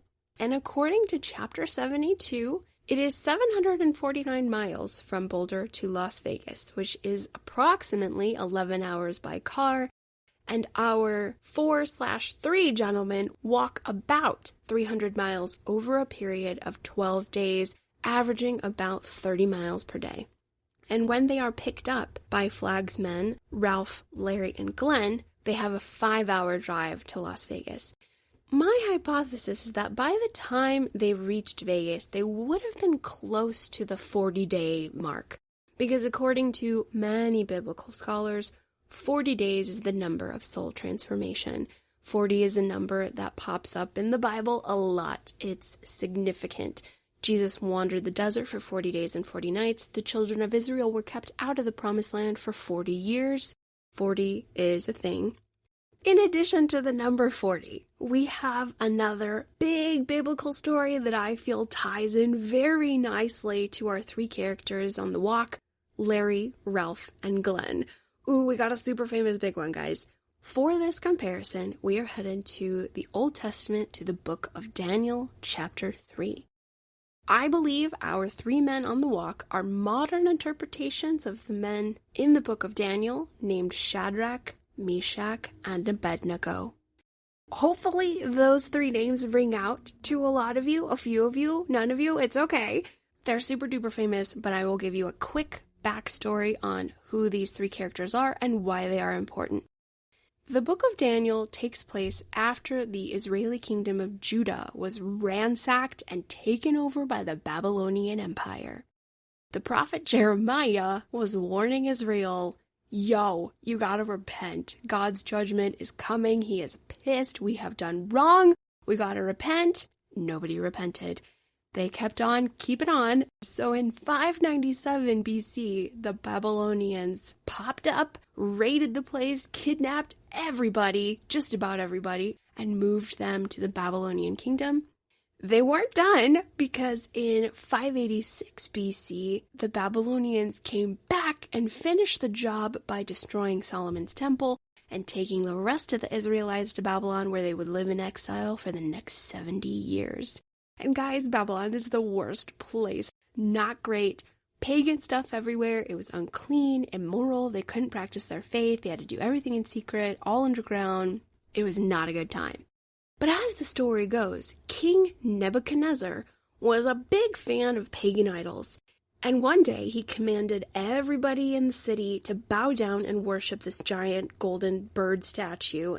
But Shadrach, Meshach, and Abednego, these 3 dudes, refused. They totally said no, kick rocks, we're not doing that, screw you. We follow Yahweh, the invisible one God of our ancestors, Abraham, Isaac, Jacob, Moses, David, and Solomon. We refuse. So King Nebuchadnezzar said, fine, what I'm gonna do for your disobedience is burn all of you alive in a fiery furnace that will burn 7 times hotter than it ever has. So he throws all 3 men into the fiery furnace, and inside the furnace, an angel protected them from the flames. And the 3 men walked out of the furnace, and they didn't even smell like smoke. They were completely untouched. So naturally, King Nebuchadnezzar and the rest of Babylon could not freaking believe what they saw. And they said, okay, got it. The God of the Jews should be given some priority. He's allowed to be worshipped here. This guy is crazy powerful, and I don't want to be on his bad side. King Nebuchadnezzar gave them a ton of slack. I think later on in the book of Daniel, he goes insane. I need to reread that book. But anyway, Shadrach, Meshach, and Abednego's story is upheld to this day because it teaches faith and perseverance, and most of all, faith in the most dire and dangerous circumstances. And I believe Larry, Ralph, and Glenn faced down the evil king who is Flagg in a very similar resistant way. They know they have been sent to resist and make their stand, even though it is a sacrificial one. Here's a cool thing. You guys might like this. I really did. It's a nice thought to have. The readers of my book club, in reference to the story of Shadrach, Meshach, and Abednego, said that maybe after the nuclear blast that Trash Can brings in, maybe Larry and Ralph survived it. Maybe there was an angel's protection. And in my heart, I would have loved that. I would have really, really liked if all of them made it down to San Juantaneo, Mexico, somewhere with Andy Dufresne and Red living a great life. But I don't believe we have the context to make that a reality. I think King intended that they be the sacrifice for this stand against evil and against Flagg. That's our walk. And the biblical allusion from the book of Daniel, chapter 3, is a really good story. For real, Shadrach, Meshach, and Abednego resisted King Nebuchadnezzar and the kingdom of Babylon, and they took their stand against him and the entire kingdom, really, and we still venerate them to this day. Category number 4. We got a Flagg Check-In, as we need to do. I really feel it's essential. Category 4 is officially titled Flagg Check-In / More Satan. I actually put More Satan in all caps. Don't know why I did that. Here's what we learn about Randall Flagg in Book 3. When Glenn is in the jail cell talking with Lloyd and Flagg comes upon the scene, Glenn is so brave. This is such a great scene. But he tells Lloyd that Flagg is losing some of his magic. It's slipping from him. And I think this is a real thing. When we come upon Flagg in Book 3, he seems to be in a weakened state, which I didn't really know could happen to demons, but it's happening to Flagg. I really think Nadine's death solidifies this weakened state, because Flagg is very emotionally compromised, so much so that he kills Nadine. He snaps, he's enraged, and he grabs Nadine, and you guys know the rest of what happens. But anybody who can't control their emotions is in a weakened state. If you fly off the handle, or you start throwing a fit or punching a wall, guess what? You're not using your brain, or you're not connected to that place that feels empowered, that feels like they're in control. We have got a lot of emotion from Flagg, which is indicative of a weakened state, because he might, well, in fact, be losing his power. Okay, so here's where I have an argument that we need more Satan in this story. Once more, a little bit of Bible, the last little chunks. Hopefully, we're all aware of the character of Lucifer. Lucifer equals Satan. If you didn't know that, no worries, it's kind of a cool story. If you want to learn about devil stuff, please head to the Old Testament, specifically Isaiah chapter 14 and Ezekiel chapter 28.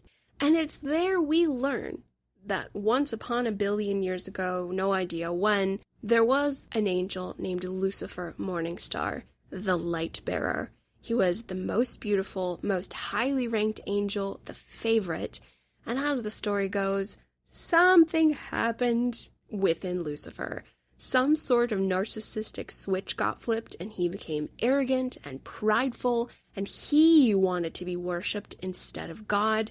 And so there was a war in heaven between those who conquered the throne with Lucifer and those who were loyal to God. Lucifer and a third of all the angels in heaven were cast out. They fell from the heavens to wherever it was they ended up. Some people say it is in the bowels of this actual planet Earth. Definitely could be another dimension. We don't know. But Michael, the archangel, the warrior angel, the disseminator of justice, he kicked them all the hell out with his flaming sword, and they dwell and rule in the kingdom of hell, where Lucifer's new name, his new moniker, Satan means the accuser. He wanted to be king so bad, cool, he's king of hell, and all the angels that fell with him became demons. Here's why I bring up Lucifer, everybody. In theory, You're telling me Lucifer / Satan, the king of hell, would let one many-faced demon seemingly have the whole earth, and he's not part of it? He has not intervened to partake in some way? I say no, guys. I think there is a hierarchy of evil, and Satan would be involved, my dudes. He would! This is too much power for one little demon. Granted, Legion is a many-faced demon. He is many demons in one. Many. But I don't think the large number of Legion gives him more power than Satan, the king of hell. Stephen King doesn't really touch this lore in this story, and I wonder why. Satan is the king of demons. He rules over Legion.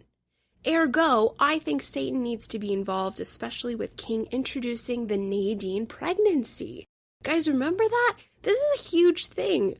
We have this horrifying copulation / rape scene between Randall, Flagg, and Nadine in the Nevada desert. Nadine is with child, and Flagg is really celebratory of this. He's really excited. So I thought this was going to be a big deal, meaning, is Nadine going to give birth to the Antichrist? For information on the Antichrist, head to the last book in the Bible, the book of Revelation. You guys do your own research there. But the Antichrist is supposed to bring about the end of the world. So was it going to be the Antichrist from Nadine? Or was the baby Nadine was carrying just going to be another devil, another demon spawn, a little baby Legion Jr., and no bigs, no big deal? Or was he going to be incredibly significant in the demon hierarchy? Usually, anytime we've got devil stuff, especially in film, horror films, they're always trying to breed the Antichrist. Satan is always trying to give birth to the Antichrist. I'm just saying, guys, Legion is a demon. He is a branch of hell. He is a singular part of the greater whole. And I kind of wanted the guy in charge. Personally, I just think that demon hierarchy should be implemented. We had a huge plot thread with the Nadine pregnancy. What kind of baby was that? There's a lot of biblical lore King could have utilized, but he didn't, and that's okay. And if we are sticking to King's vision, which of course we are, it sounds like maybe there is no Satan in this world. Maybe there's only Legion. There's only Flagg. And if that's the case, it works, and I wipe my hands, and I'm okay, and we're fine. So if that's King's imagining, and there is no demon hierarchy, well then Satan is irrelevant, and it's just Legion, and Legion is the all-powerful. But I don't think, I just think there's somebody higher than him, guys. There is somebody higher than Flagg, bigger than Flagg, and we should have learned about him in this text. Yeah. Give me more, Steve, just a little more. But other than that, I'm incredibly pleased with everything that goes down with Flagg and his development from book 1, the floating dude. Book 2, he is projecting himself into animals. He is in the crows, the wolves, the weasels. In book 3, we also have some more levitating Flagg moments and some astral projection into the body of the birds to spy on Stu, Larry, Ralph, and Kojak and Glenn. Kojak detects Flagg. He knows he's there. He feels his presence. But we also see his loss of power. We see him losing his grip. He's disconnected from the source of the evil that gave him previous strength. He's lost the plot a little bit, and we could tell by how emotionally compromised he is. Throwing fits, screaming, yelling, throwing Nadine off a building. He's losing it. Losing power. Glenn Bateman was right. Category 5, last category. Favorite moment, favorite scene. Oh, guys, I really, really liked when Mother Abigail heals Franny, and Franny's freaking out and full of doubt, and Mother Abigail grabs her and heals her. That was very, very cool. The one that wins is the walk. Chapter 72, the walk of our 3 gentlemen after Stu falls and they have to leave him. We just have some amazing bravery out of our 3 characters, Larry, Ralph, and Glenn. Everybody shines so bright.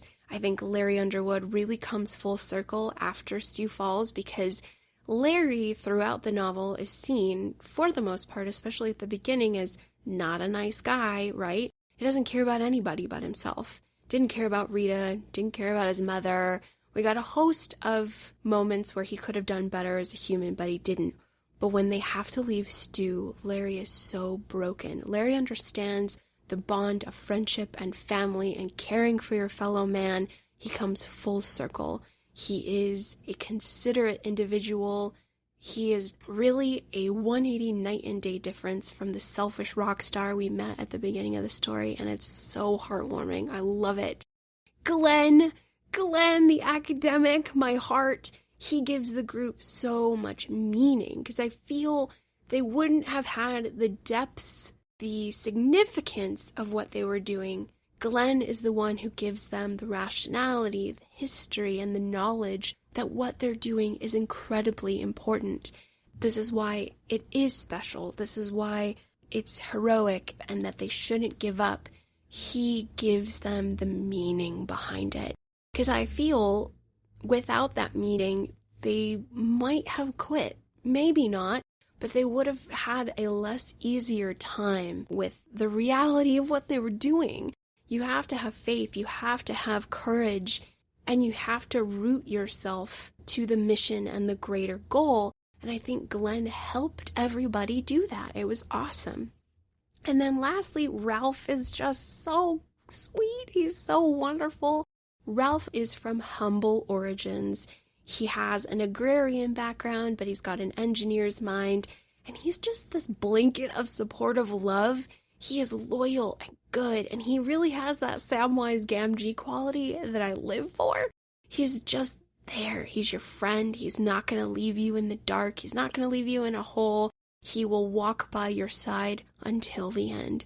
And so all three of these characters were blindingly bright on the walk. I just loved it so much. That is my favorite part of book 3. Whew, let's do a recap of these 5 categories, my dears. All right, number 1, the Spies / the Holy Trinity, ?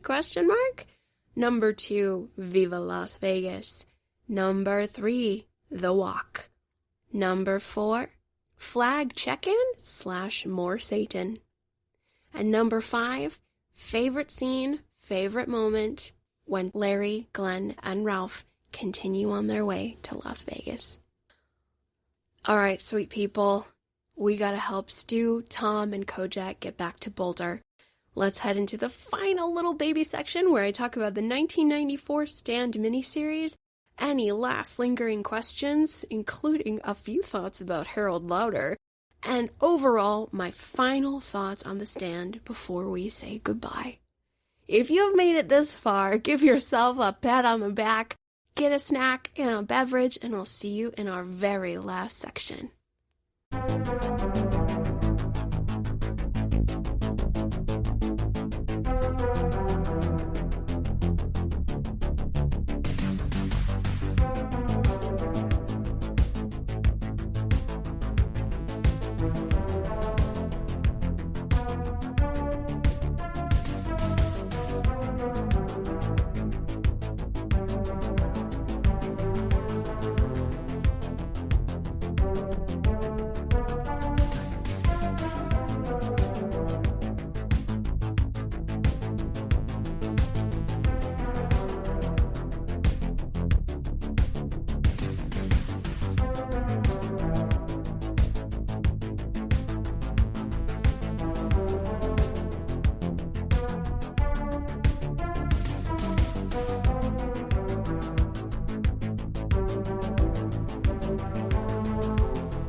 All right, listeners, this is the final, last little slice of our Stand coverage. Just a couple things before we say farewell.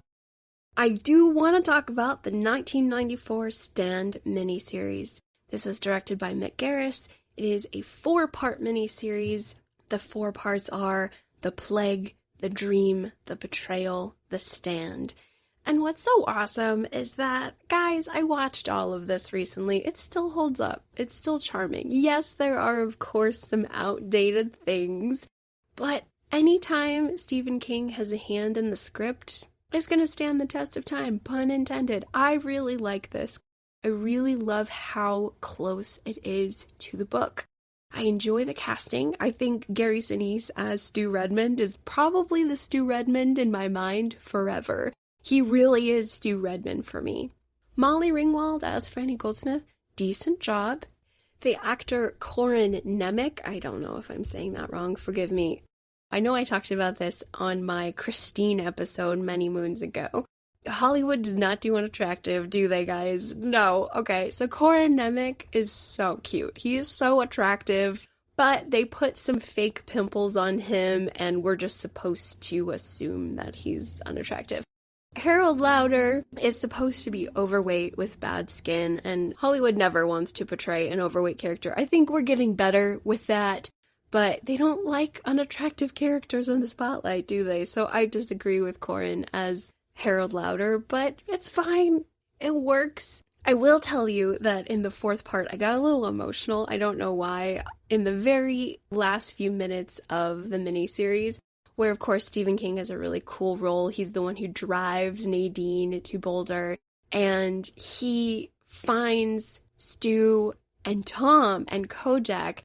He yells for them, and when he sees that it's them, Stephen King runs over, and he's like, Stu, Tom! I don't know why that made me emotional, but it did. It's just like this full circle moment of the artist and his creation, and there's this warmth there, and you're my story, but you're real. I don't know, guys. I really got emotional at that moment.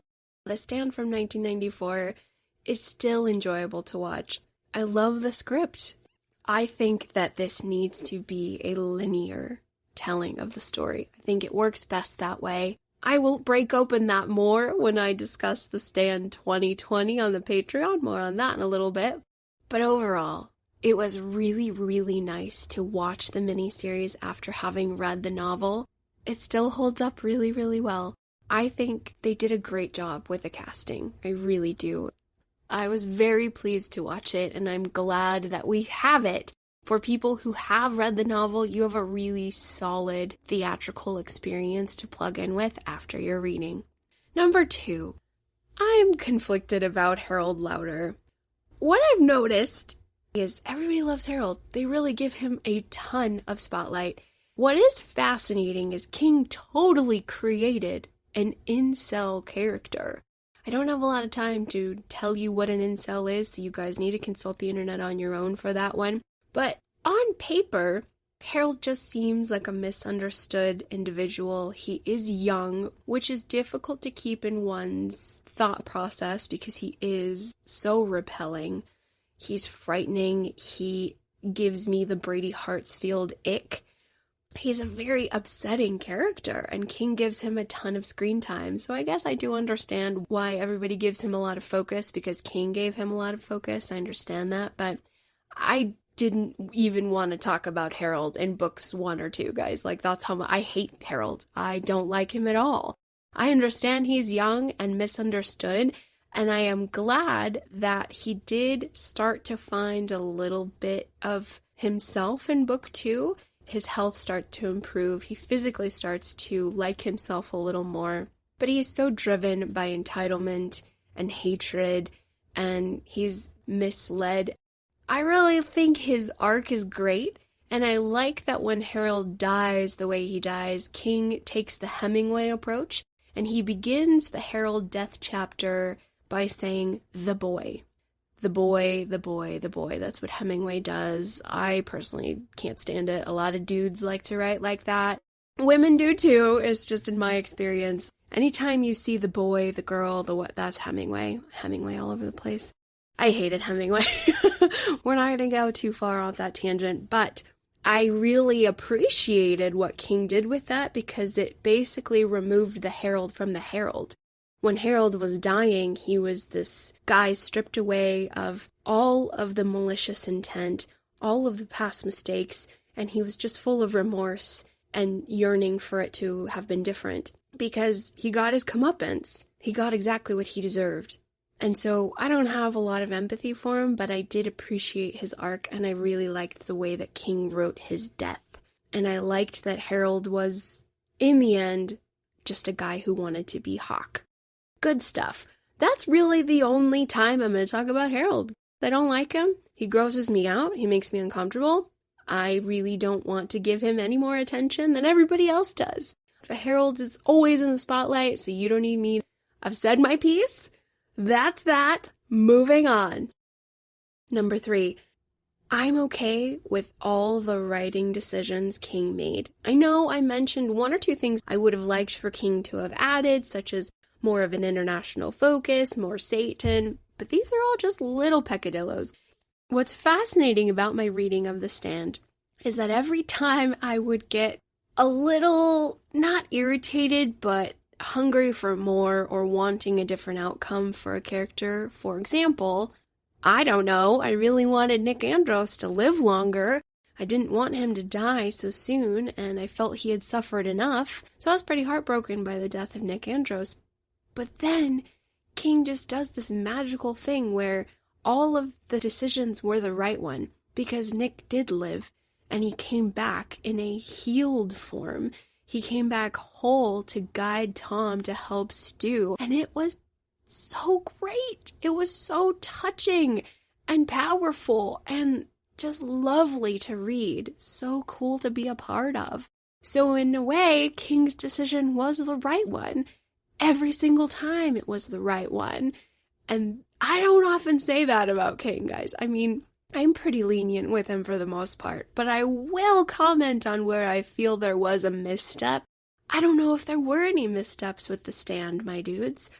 I think all decisions in the end were the right one, and he really did a great job of closing the circle and making it all okay. I'm okay with it, and I love that feeling.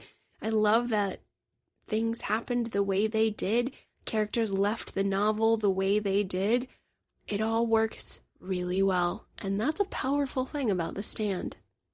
Number 4, this is a fun one. One of the ladies in my book club, her name is Molly. She's a brilliant, brilliant lady. She's an educator, of course, which makes her extra cool. She teaches high school. Molly said something that blew me away, and I'm still thinking about it. She said, "Do all the people who survive Captain Trips shine? Do they all shine? I don't know, guys. Do they? What do you think? I think we might have some evidence for that, right? We've got a whole chapter on Kodak being awesome and being a dog and trying to be a hero. And we've got people who shine, guys. It's a cool thing to think about. If we want to bridge some threads from other King universes, I think it works. I think about it. I like it. So I wanted to mention that to all y'all and see if that's a thing. Lastly, our final 5th question. The number 5 is really governing everything we're doing, guys. If I have to make a choice, The Stand versus It, what's it gonna be? Oh, God. Guys, I almost lost sleep over this. I don't know.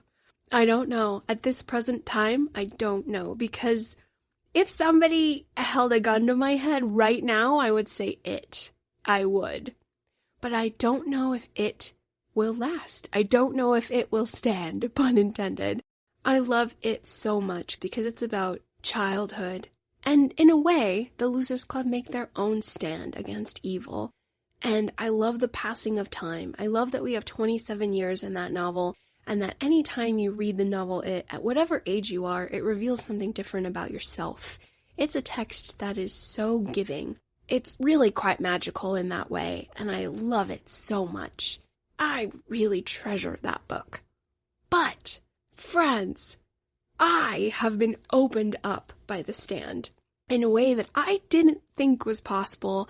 I didn't realize I could feel this way. I didn't know I could have such a visceral reaction to what a beautiful novel this is. We're never going to get a book like this again. Publishing doesn't work like this anymore. There are no more 1,200 pagers. Like, it is one of a kind.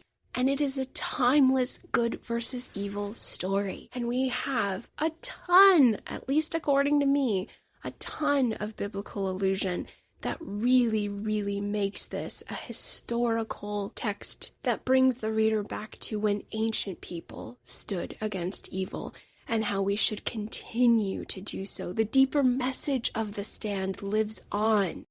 We are supposed to rise against everyone. We are supposed to make our stand against darkness. Guys, I mean, that's what we're on this mortal coil for, right? Ugh, it's deep. It is really deep. I can't touch the bottom. It's so deep. So, at this present time, my answer is I don't know. I don't know, guys. I don't know. I can't choose. Don't make me choose. I can't. I need some time to pass. We need some time to pass. I need things to simmer. Even though it's been about 3-ish weeks since I've finished, I need more time to pass. I need to think about things.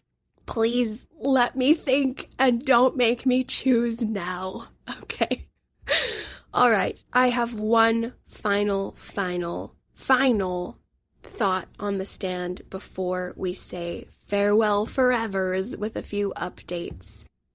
As you all have heard throughout this episode, I was spending some time in the Old and New Testaments trying to find biblical allusion, tie-ins, and symbols and all these things, and I came across a verse found within the book of Ephesians. This is in the New Testament.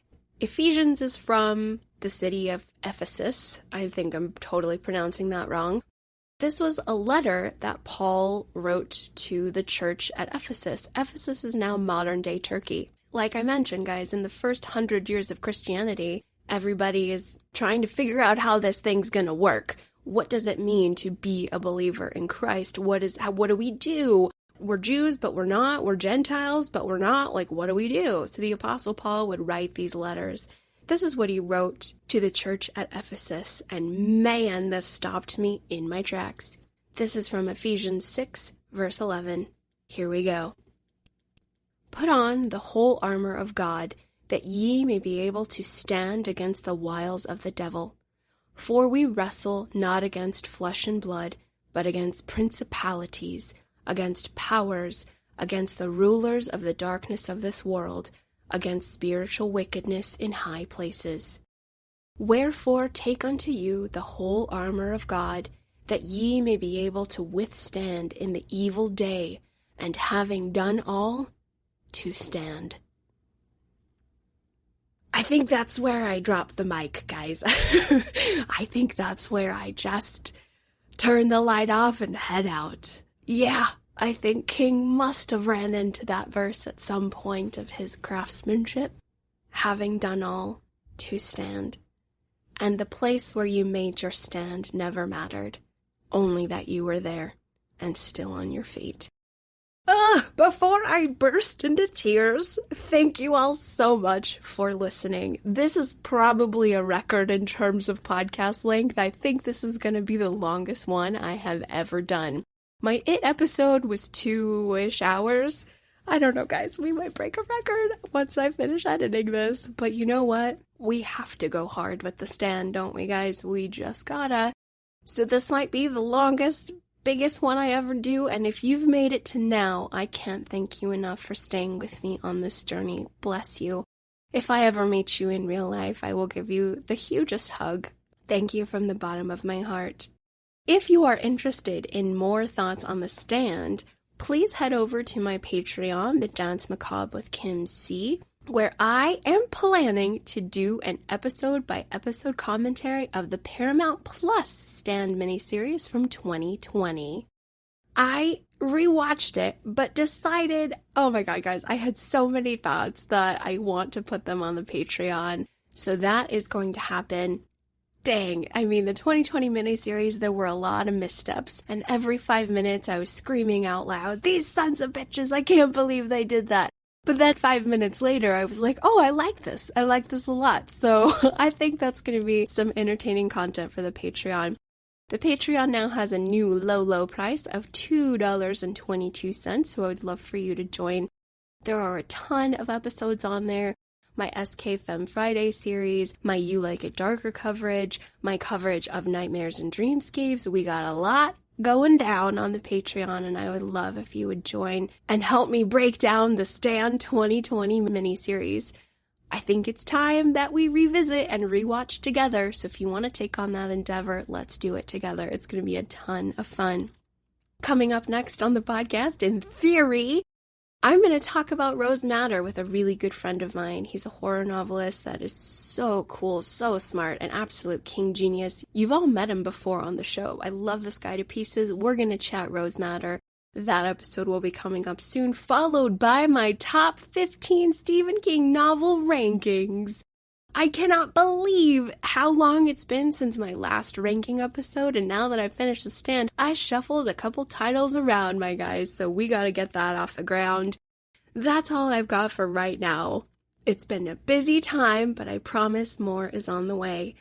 If you want to say hi at any point, please visit me on the socials. I'm on Threads, Blue Sky, Instagram. I'm not on Facebook a lot, but you're more than welcome to say hi there. And of course, you can always email me at underratedsk@gmail.com, and I will promptly respond to you. Thank you all so very much. Wherever you are in the world, I hope you're doing well. Stay strong and remember to stand. Take care and bye-bye.